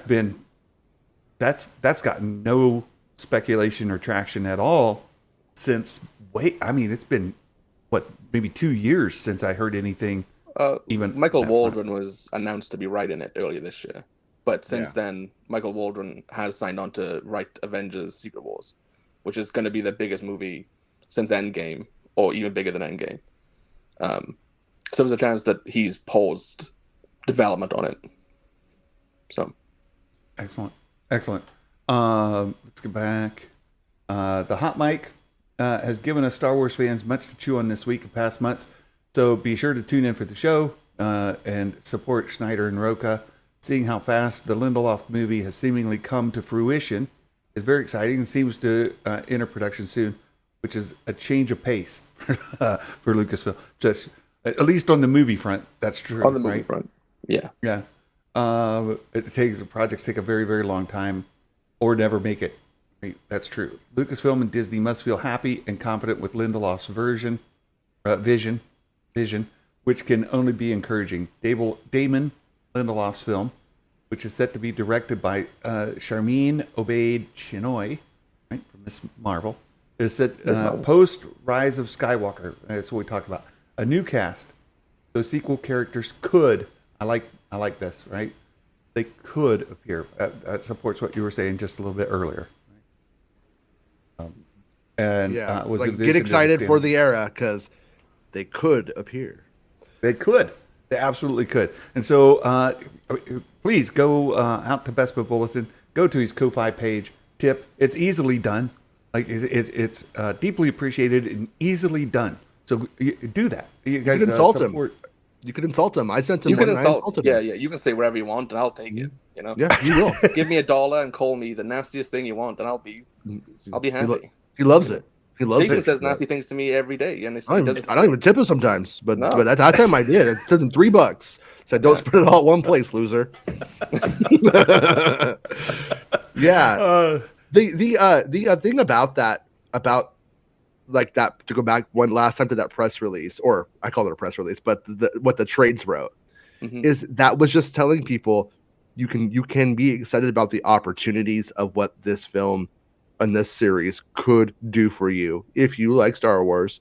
The stuff what the possibilities are that we could end up with Rey showing up or Finn showing up and that kind of thing. But when I look at this, do you guys think that Lucasfilm, Disney would ever do a film series and not have it spearheaded by a Jedi? Because I think it will be. I think it will likely be some sort of either Force user or emerging Force user. And so I think when we look at the casting of this person, of this male lead, it's probably going to be somebody who we can see becoming a Jedi of some kind. Either become a Jedi, or they could already be one. They could already be like a Force user. And if they do cast somebody younger, they could be the ones who who learn and develop to become a Jedi. Finn's Padawan or something like that. Again, I feel like I do not expect to show up. If it's anybody, I think it's Rey or Poe. Yeah, you don't think Boyega will show up? No, I don't. He seems the most against it, but we know Daisy's been going to like Lucasfilm now and again, and Oscar is back in the Disney house, doing Moon Knight and seemingly happy to do more over there. So yeah, I'm in the camp that I think he is asserting himself after being run over by them like a truck during the sequel trilogy era. Oh yeah, I think he will be back, and I think he will be well compensated. That's my bet. Look, I hope so. And the common complaint about, or a common, I shouldn't say a common complaint about the sequels is the number of characters that were introduced in their stories not developed enough. And there's debate about how much they were developed, from none to plenty, but certainly not every character that was introduced. Boyega's being one, right? Finn, the potential versus what we saw, not fulfilled. Yeah. And I would personally like to see that fulfilled in more storytelling around Finn's character. Likewise with Rey, I would love to see more of her story told in the universe on screen. Certainly in novels and comics is great, but I would love to see that developed on screen. I think, and I saw the Gold Man did a short today. 3PO? No, he has a YouTube channel, the Gold Man. Oh, okay. He talked about how people who weren't introduced to Star Wars, 30 years ago, 40 years ago, in my case, 45 years ago, haven't grown up with a understanding of Star Wars and then had to have it develop. Their introduction to Star Wars was Rey and Finn and Poe, and right, this was where they introduced, and that's going to be their starting point. And from there, then those stories developing will be something that will fulfill many of their expectations or hopes or whatever enjoyment around Star Wars, whether that's your flavor of ice cream or not, doesn't matter, right? It's a huge, like that kind of, and going from here, I think is smart, because it's like with Marvel, when I go see like I saw Ant-Man, I didn't actually like Ant-Man, but when I left Ant-Man, I didn't leave going, they ruined Ant-Man is broken and it's over, pout. But with Star Wars, we do that because we've been enculturated into this idea that we're going to get like 3 movies. That's it. Bye. One and done. That's it. That was your chance. And now like episode 9, I kind of felt like, oh man, I don't really know if I really dig where this all shook out. I love this concept though, because now for me, it's like Rey's a living character with adventures that could still be happening. It makes it not feel like, because that one disappointed me, it means the character's dead to me, or the concept is dead to me. It's living, it's continuing. And that's really, I think, really important for Star Wars to get in that vibe and that thing, because they need to shake that. They should be able to. Marvel does it all the time. Marvel makes really good ones and really bad ones, in my opinion. And it's like, but no one feels the doom and gloom of it usually. Usually we just move on to okay, cool, Ant-Man's back in Quantumanium. I'm looking forward to it. It looks fun.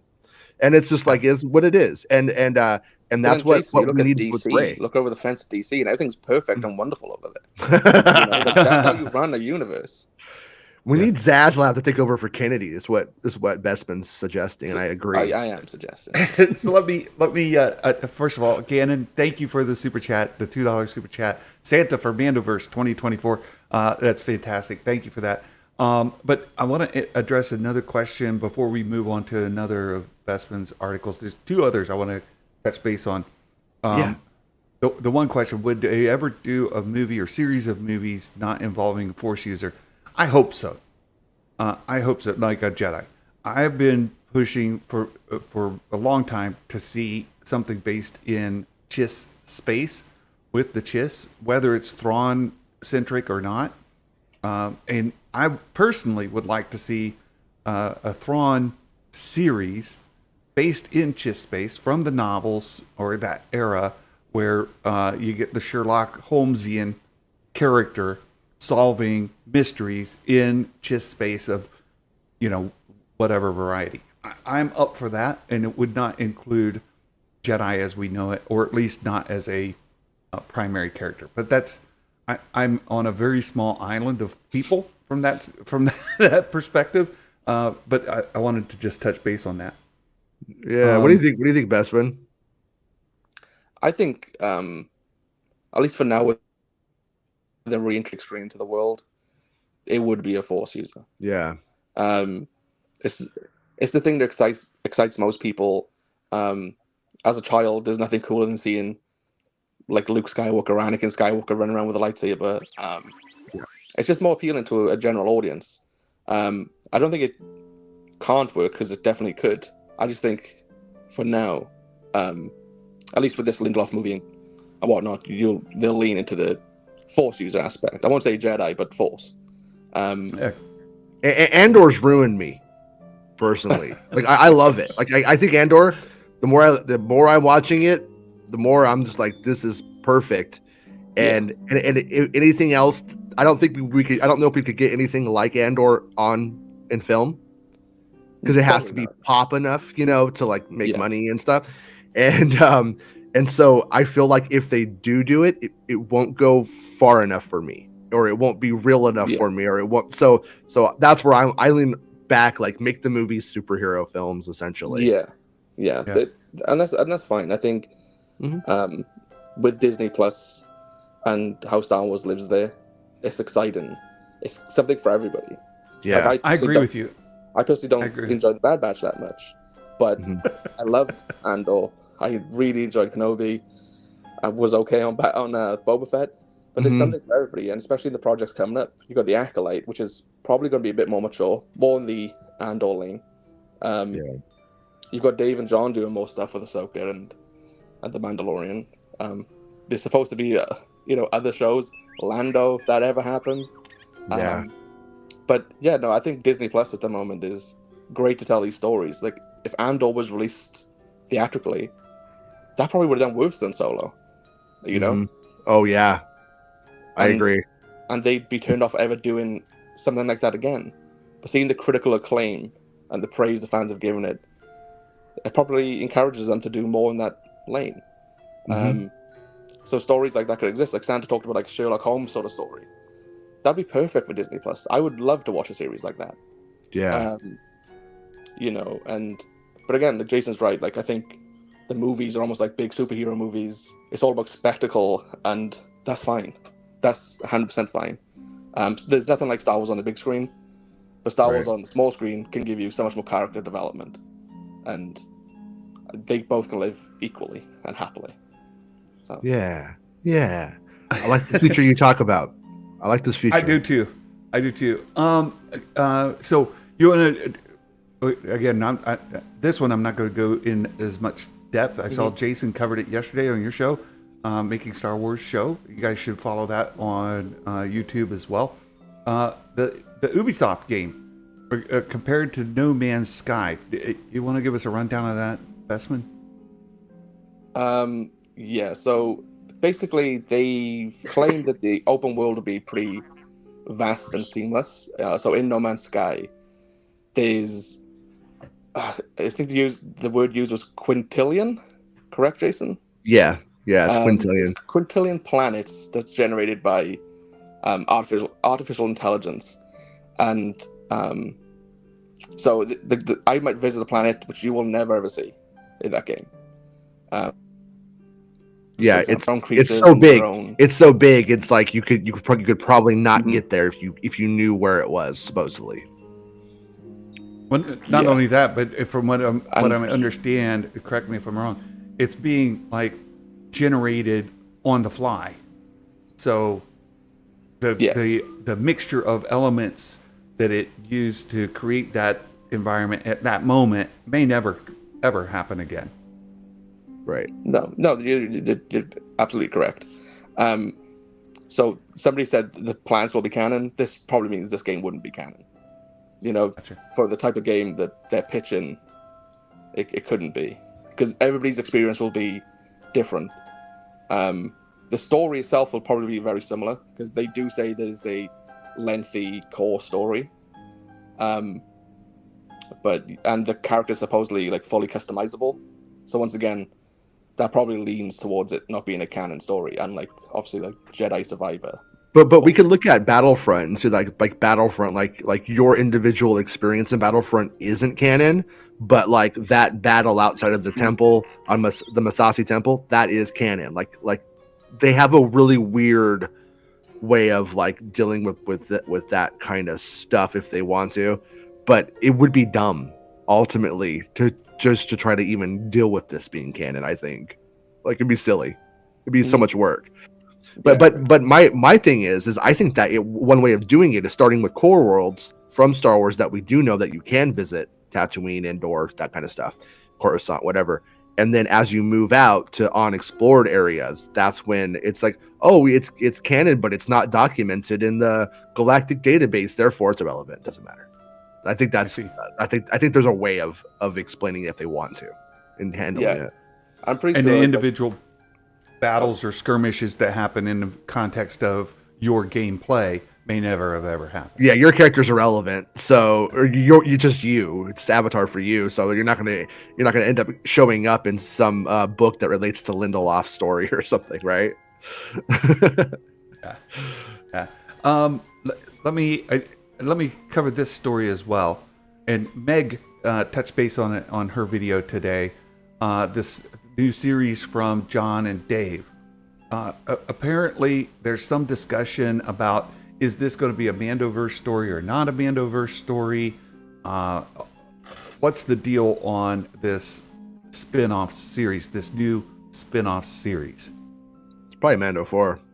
we touched base on this earlier. It could simply be Mando 4. They could have changed the name. But to be fair, the Foundry name wasn't well publicized, unlike Huckleberry. Yeah. So they wouldn't really have a need to change it. It's the Ghost Track 17 working title. But again, I think we need a bit more. We need a few more sources to come out to see if that is accurate, if that is true. Like I said, people have got it confused with the UK production Ghost Truck. Yeah, The name I did too. Yeah, I figured it was the same thing. Like, yeah, and again, like I mentioned in the article, Jason knew himself. The title, the working title, usually does reference something in the show. So Skeleton Cruise was Grandma Rodeo, which is a reference to The Simpsons, where a group of kids go off on an adventure. Ahsoka is Stormcrow, which is related to Gandalf from Lord of the Rings. So Huckleberry, Tombstone, right? Yeah. Did you say that? Sorry, I said that. So Huckleberry, not Huckleberry, sorry. Ghost Track, me and Jason both said it would be related to Her Majesty from the Beatles' Abbey Road album, which could lean towards royalty in some regard, or monarchy. Yeah. It sounds like that song sounds to me like about a normal person who's in love with a princess kind of situation. But she's not your typical princess. Is also Willow, Jason. Willow. Mm-hmm. Willow. Man, why'd you have to say that? Why'd you have to bring it up? I just had to. I've also meant to ask you: is Boba Fett in Mandalorian season 3? You know, that's the question we've all been wanting to know. So, yeah, I don't know if it's. We'll probably know soon enough. We usually hear stuff from the California productions. Yeah. Obviously, Jason's based that way, so he'll probably know before I do. I got a 1 second funny Huckleberry story. We had the guy, the German director. What was his name? You know, the guy who did the bear one with the bear eats the guy. Yeah. We had that actor saying, "I'm doing something called Huckleberry. Can't talk about it." So I'm like, "That's it. That guy was the one who was like the sweater unraveling for me at that time." And so that's how we found everything out. And we're down there, and I'm trying to like make the link, and they sent over a thug to try to like scare me away and intimidate me. I got my phone out. Was and it I'm Buggy like, Man? It was pretty much your buggy man. Yeah, it was the Okay. stateside buggy man is what we'll call him. And he's right there though, and he has the Huckleberry badge, and I'm just like, took the picture of the badge right there, got it, and I was like, all right, Huckleberry is Mando. We are in business. Good work, idiot. You did it. Hey, but since then, Huckleberry's been in like those Disney docs and everything like that. So I think that's why they got rid of it. Yeah, and like we said, Foundry. We knew about Foundry earlier, but yeah, it's been pretty quiet on that. Excellent. Hey, I'm going to switch over to the Bad Batch discussion. Bespin, you're more than welcome to stay if you would, please. That'd be great. But if you need to go, I understand that as well. I only had about an hour to come and like chat, but I'll try and jump back in the chat. Fantastic. But it was good to be on. It was good to talk to you, Santa, for the first time ever. First time ever. Thank you so much. The first time in a long time. And No, Jason, I speak to him every day, so too much. Some would say too much. Some would say, but but hey, we got to get level 200. What can we do? Bespin did ask you, Jason, the question we've all been wanting to know. But there's another question that people ask Bespin all the time that he refuses to answer. I don't know why. People have asked and asked. Do you want to ask Bespin the question everybody wants to know? Santa wants to get back on his basketball team. Can you help him? Is that what was that question, Bespin, that they ask you all the time? Oh, I've got a lot. Well, this from Chris. Yeah, it's the white Jedi robes. Yeah, I have nightmares about white Jedi robes now. Yeah. Every day, Chris is like, "Hey." Every day I wake up in the cold sweating. Yeah. Thank you, you guys. Thank you so much, Bespin. It's been a pleasure getting to visit with you. First time ever. What an awesome show. Thank you for hanging out. I appreciate it. Enjoy your game. Yeah, hopefully it'll be a good one. Who are we rooting for? I know you guys don't care about football, soccer, but who are we rooting for today? Manchester United. Okay. I'm sure all the British people in the chat are going to turn against me now, which is fine. So okay. Take care, my friend. All right, then, guys. Bye. Okay. So we do have a bit of news from the the Bad Batch aired this week. We got the first 2 episodes. I know a lot of us have talked about this already, but as we're talking about the news of the week, we can't have a show and not talk about the Bad Batch. And there was an article that came out. Meg talked about a bit in her video today, but it does provide a nice little format for us to kind of talk about it. This Collider article and the kind of review or overview of the season. First of all, before we talk about the article, the first 2 episodes, Jason, again, I've seen your content, I know, but for those who are here, out of 10, what would you give the first 2 episodes as a one story? Yeah, I'd probably give it like a 6.5 to a 7. I felt like it was good, it was fine, it was serviceable. I thought it was a poor kickoff to season 2. Nothing happened in the season that made me go like, what's next? Like there wasn't a big thing that like a big source of intrigue that I feel like kickstarted the whole thing. I felt like it was a little bit like, here's what the Bad Batch is, here's what they do, it's the A-team kind of, and like that was sort of just like what it was. So it's not bad. It doesn't do anything wrong. It wasn't too offensive to me in any kind of like sensibility to my sensibilities, but it also I felt like we could have used a bigger season mystery or something to like really, captivate me and pull me in. And I felt like last season they accidentally did that with the Boba Fett thing. Like it's Boba Fett's sister, but it's irrelevant. I don't think they meant for that to be what it was to me, anyways. So it was. I get what you're saying. Like it didn't set up a major plot point for the season. Yeah, not really. And there's not at least not one that I could obviously like see, Right. Yeah. Right. Like, they're like I thought like they were gonna open up thinking that was like gold in those crates or something. and it was going to be like clone DNA or something weird, something that was just going to like really kickstart the whole story. And it did not have. I don't feel like it had a kickstart. I feel like it just had a formula.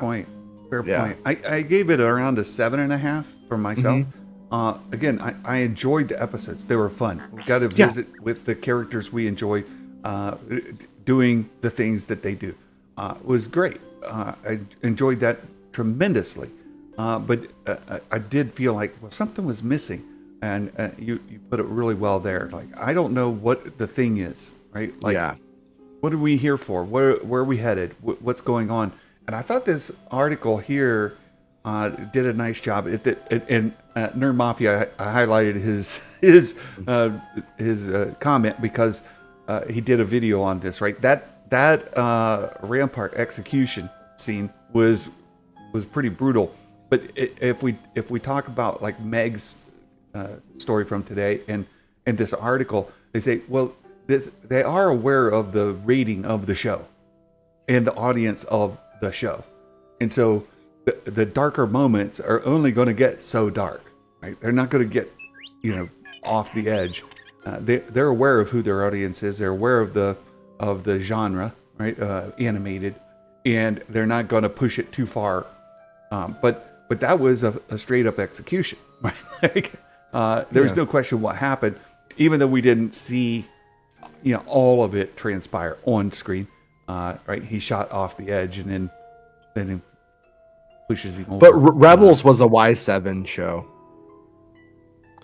and I mean, just looking at the totality of what you can do, it's no excuse. There's no excuse for talking down to your audience in any way because of their age. You know what I mean? In that way, in terms of the possibilities for epic storytelling, I don't think. Fair. And even in the Clone Wars animated series, I mean, you see dead bodies floating in space and stuff like that. Like, and season 1, by the way, when they roasted the people alive with the flamethrowers, was pretty brutal. Pretty brutal. My like big critique of this episode, or these two-parters, though, is the fluctuating IQ of Omega. Like, in it, she's sort of a complete idiot about some things, but we have a time jump as well. Like, I think it was a huge misstep to decide to do a time jump and her go like, oh, is there jewels in this box? Like, I'm sorry, but that's expired. That needs to stop. I hope that is the last of it. I heard you say that, and I'm like, Jason, calm down. Yeah, look at a kaleidoscope for the first time ever. Like, when you looked at a kaleidoscope for the first time ever, did you think you were looking into another portal full of dimensions? I thought I was a lot younger than she was. Yeah. Right? I don't think I was like... And you still didn't think that, did you? Well, I don't know that I knew what gems or jewels were. Right? Yeah, I did. I was all about the Goonies. I was like, gold! but just kind of, colors. And yeah, and I saw Baymax's comment when he was posting in Discord as well, that she's supposed to be some sort of tactical genius, and here she's not. I never took from season 1 that she was a tactical genius. I took that she had a proclivity or a talent in tactical planning, but she's still got lots to learn, and so we've kind of got to be careful about not making her, as Dale said, a Mary Sue, right? Got to be careful about not doing that. At the same time, yeah, Nerd Mafia says, I took that she can play chess. Yes, the same kind of thing, right? Like, it's a promise for something that could occur with the character eventually. Like that mind could be used eventually to go up against Grand Admiral Thrawn himself. Something like that, who knows? Right. And I look forward to seeing where her character goes. One thing that I want out of it is to see her character older, like past this stage. And we're not there yet. And there were a couple times where I was like, she's still very tiny, right? She's still very small. When you see the batch and her like running, and she's still a tiny human. And I want her to be like mid-teen. How old is she supposed to be in the show? I can't remember exact. I thought pre-teen. So 10 to 12. Yeah, because my son asked me when we were watching it. He was like, "Is she the same age as Boba Fett is right now?" And I'm like, "I don't think Yes. so. I think she's made after him. But was she made yeah, with yeah, Boba or after Boba? I think after Boba, right? Yeah. Obsession says 14. Good to see you, Obsession. And So that's as old as Padme in the Phantom Menace, who's not a Force user, strong in the Force, but not a Force user. Dale says 12. 12-ish. So maybe not 10 to 12. Maybe it's 12 to 14. Sean says 13 to 15. It says. So there you go. 13 to 15. Definite Diamond Joe. Definitely 13. All right. So here's the other thing. I don't want to go too far down the rabbit hole. No, I'm not we don't here have to do that. We don't have But the thing is, when I got a picture of my wife and I before we knew who each other were, we went to the same school. She was a year behind me in middle school. So we were, at the time, it's junior high, right? Okay. 7th and 8th grade. I was in 8th grade. That puts me 13-ish, right? And she was in 7th grade, which makes her 12-ish, right? Okay. And we're standing in a picture together. Completely, I had no clue she was. We went through these yearbooks way after the fact, and she's more than a head taller than me. Right? Yeah. Girls typically get a bit taller faster than boys. And I'm watching this and I'm thinking, short little Santa. I'm thinking, with a little 13-year-old girls are typically taller, bigger than that. Yeah. I mean, height-wise. And there's speculation over whether she is a genetic female or a trans female. Mm-hmm. And again, I don't want to go too far into the weeds there, but I think there's evidence to say that perhaps she's a trans female because of her height and her being an exact clone of Django. So I'll leave it there. Yeah, and I that blonde hair though is one thing to take into account though, that there's some differences, I think, in terms of the design. Yeah, I think so too. Unless she just visits Rex's hairstylist, and then I just don't know. Yeah, I just don't know how far it's going to go with it. That's all I'm saying.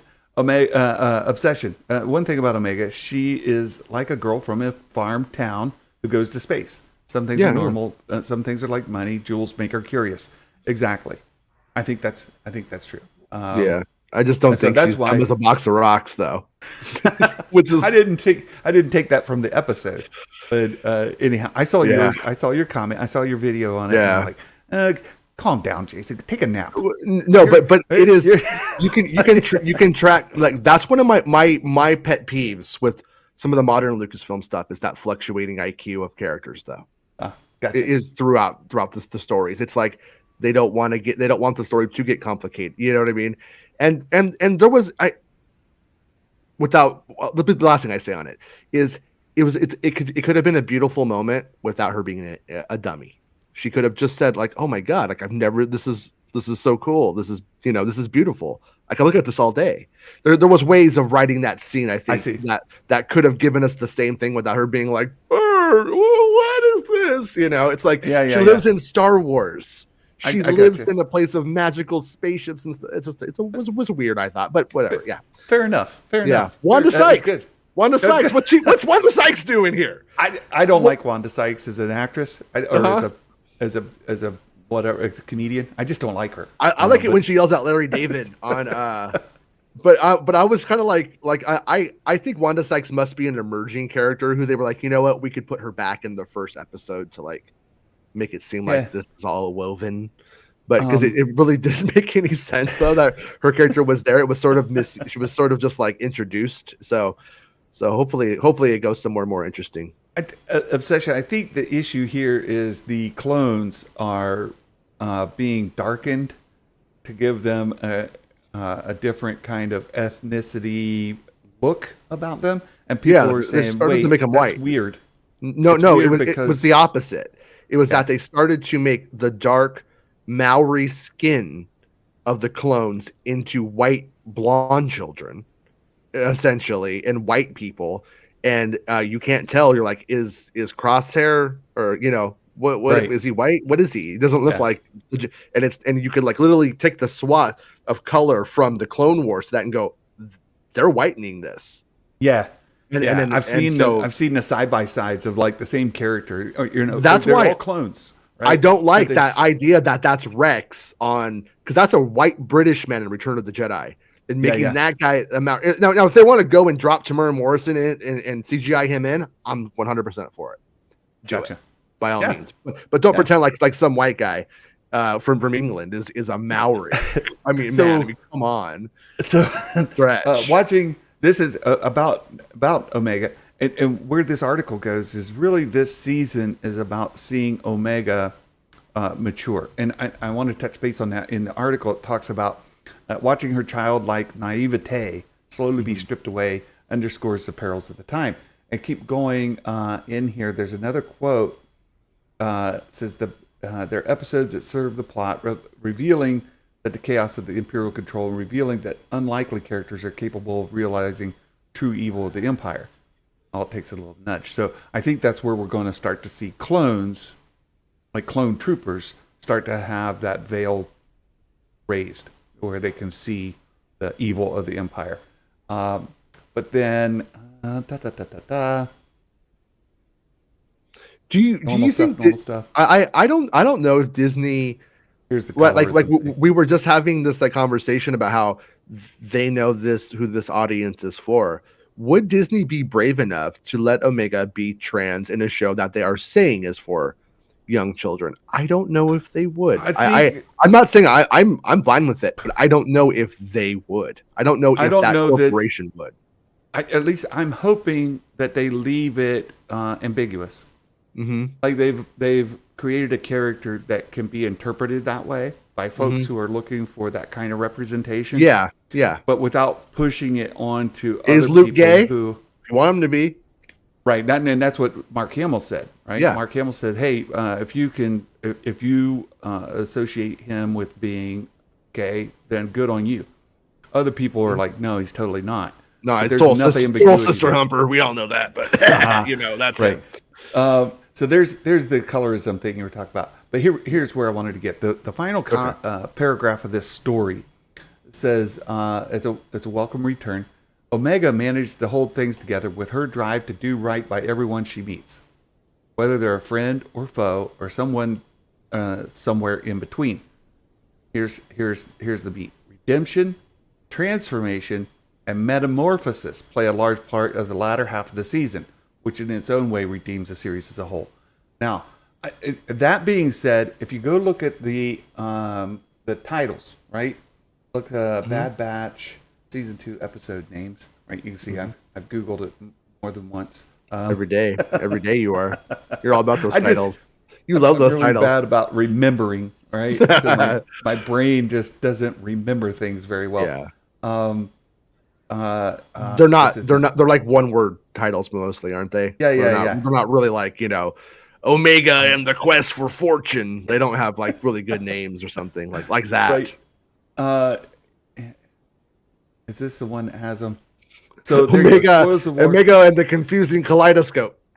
No, I wanted to get because there's a point in the middle where here it is, episode title Metamorphosis, right in the middle. And my speculation early on was that this would be, before I read the Collider article, would be that we would see Omega metamorphose from the caterpillar to the butterfly.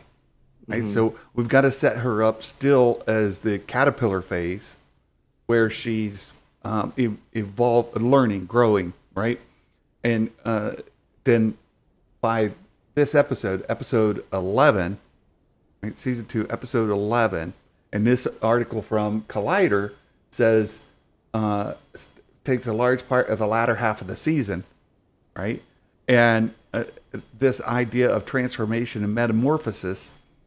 I'm tying that to being Omega metamorphosing into more of a lead than a tag along. Yeah. I mean the episode in the big picture, like I will completely concede. I might look back on it and I may be like, you know what, this was about juxtaposition. I still don't necessarily agree with starting with juxtaposition, like, but it might be a juxtaposition, and that later on we see, oh, look how she started, look where she is now, and you're like, oh, that was cool. Like it may go that way. Is it an intriguing narrative device to rope in the audience and keep them going? Really, not the best, smartest move, I think, strategically for as a storyteller. That's my take on it. But I do think like she is a likable character. Like you don't she doesn't, like, for being a child, she could be precocious, and that could be very annoying. Yeah. And that doesn't happen. And Obsession, my son had parallel thinking when he saw the opening to Mr. Claus here, Mr. Star Wars Claus, when he saw that white Boba Fett helmet. He's like, oh, she's gonna get that. She's gonna get that's what my kid who's 9, my boy who stayed up that night because on vacation, stayed up till midnight, watched it, thought the same thing as you. So now that helmet is making promises not only to you, but to little kids. They're seeing it too, and they're like, oh, she's a Boba, and Chekhov's gun, that. Right? Yeah. And that's the idea, right? So I would love to see her don the white proto armor. I'm less convinced of it now than I was initially. After going back and rewatching Rebels and seeing the Mandos wearing this armor, essentially this armor. It's the Imperial something Mandos, right? They wore this armor. Super Commandos is what they were. Super Commando. That's it. They were created as, yeah. And they've got a little more like red highlighting on them. Mm-hmm. I'm like, oh, they already did that. They did it with them, and I don't know they're going to. And there was one in Rebels that really pulled from that as well. So it has happened.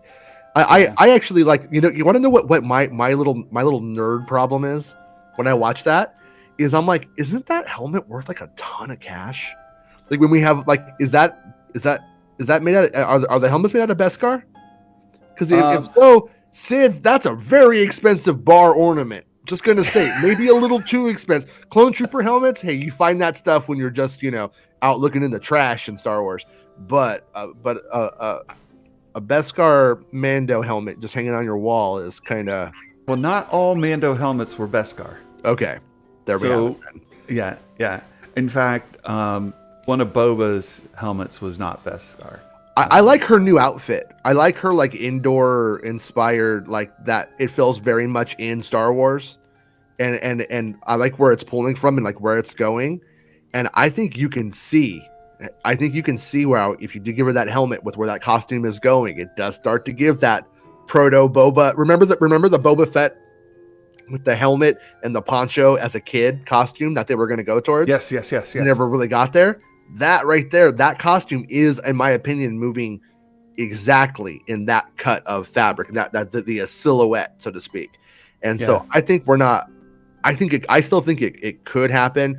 I also think it's weird. It's glad that she has a little helmet now, but it's weird that they all go in like full sets of body armor and they're like, hey kid, here's a shirt and a little bike helmet. You know what I mean? I equate it to like,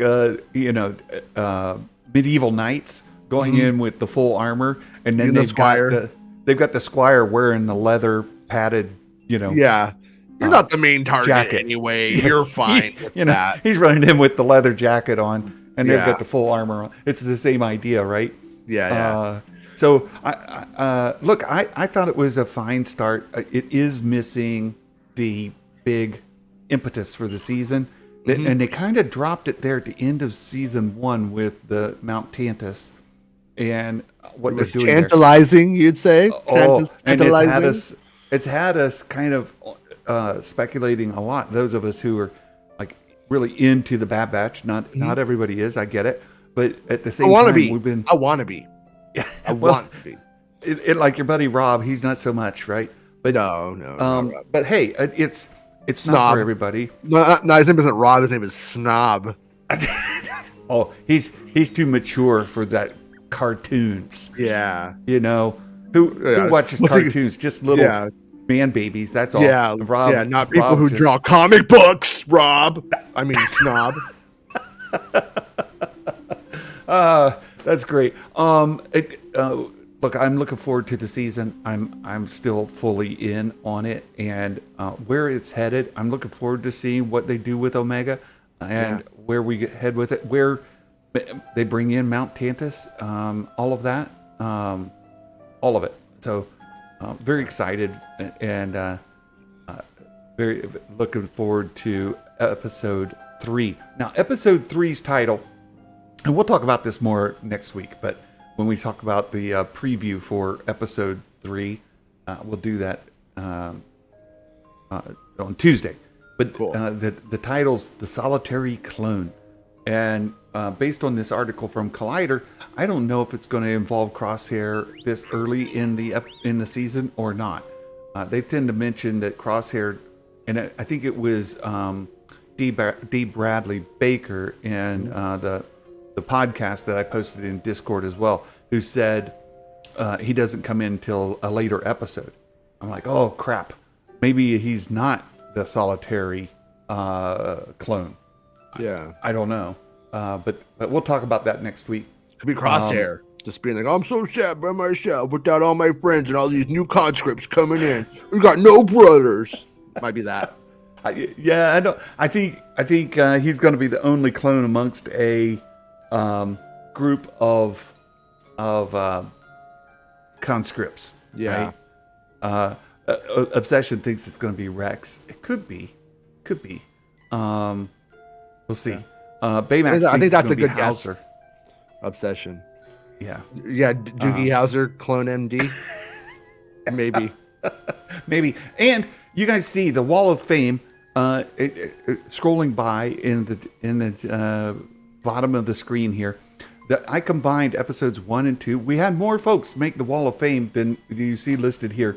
Just for episode 1, for example, as a standalone episode, if you looked at the Wall of Fame for episode 1, my buddy here, Jason, made it, right? So we had Skywalker's Academy.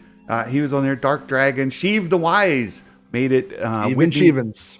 Jumpin' Jamie. Making Star Wars. Jimmy A. Kieran. Star Wars Fits. And the Sabersmith. All made it for episode 1. Taking you guys down. Enjoy it while you got it, friends. Very few of those people, only one of those people, made it on the Wall of Fame for episode 2. What? So, yeah. And that was Jimmy A. Jimmy A made it for both. Not even Jumpin' Jamie? No, Jimmy A. Well, it was Mumbo Jimbo there, right? There was 31. He made it on both.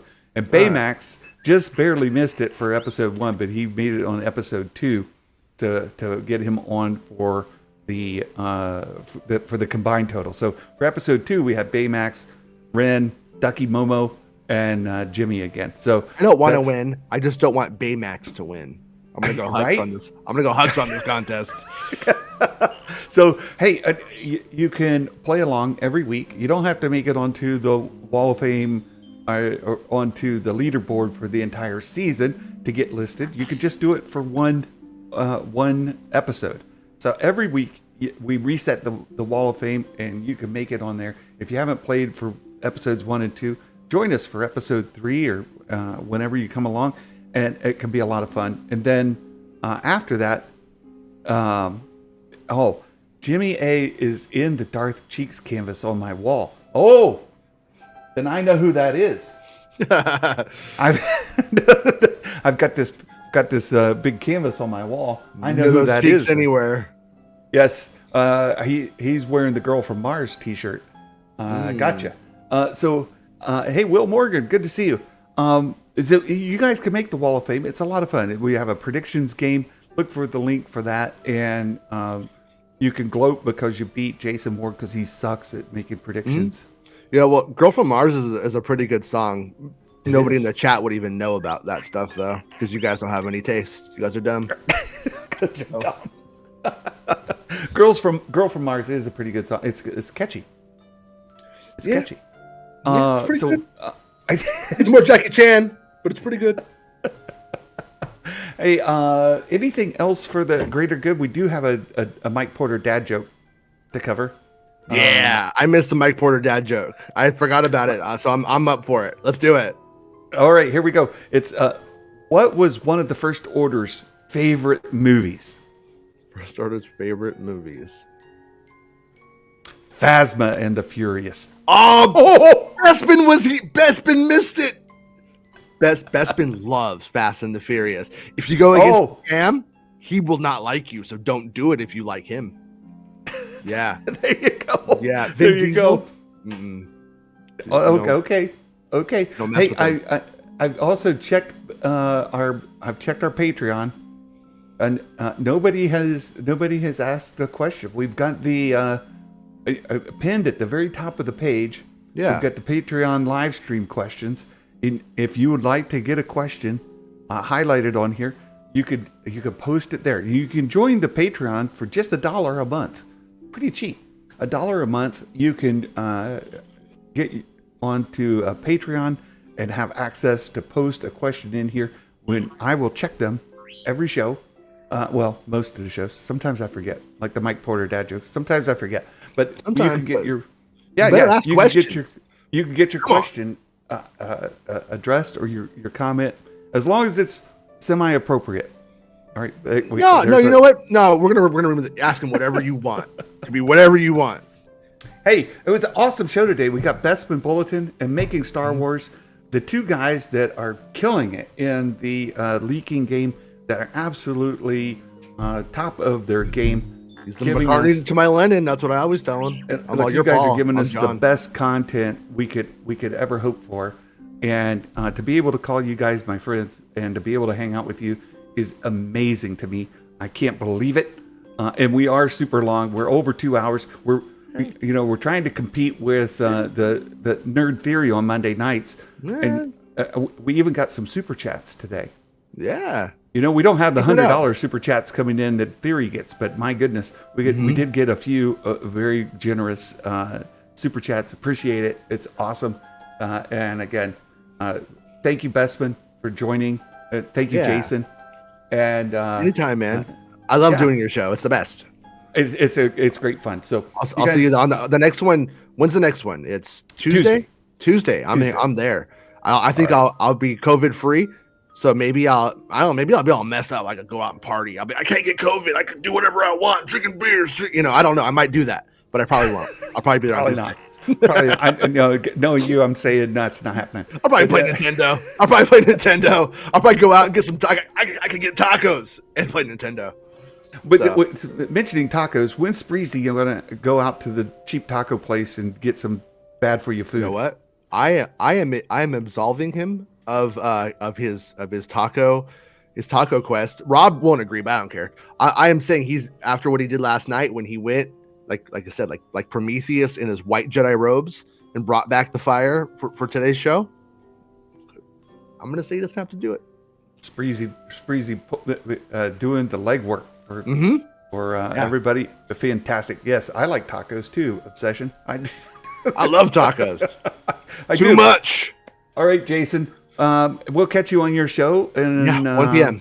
Well, 1 Pacific Standard Time. So come hang out if you guys need more Star Wars. Yeah. We'll be doing. Always need more Star Wars, and hanging out with you and Rob is a ton of fun. So, guys, thanks for hanging out, Jason. I'll see you later. Bye, guys. Have a good day, everybody. All right. Until next time, my friends. Thank you for hanging out here. Thank you for hanging out during this super long live stream.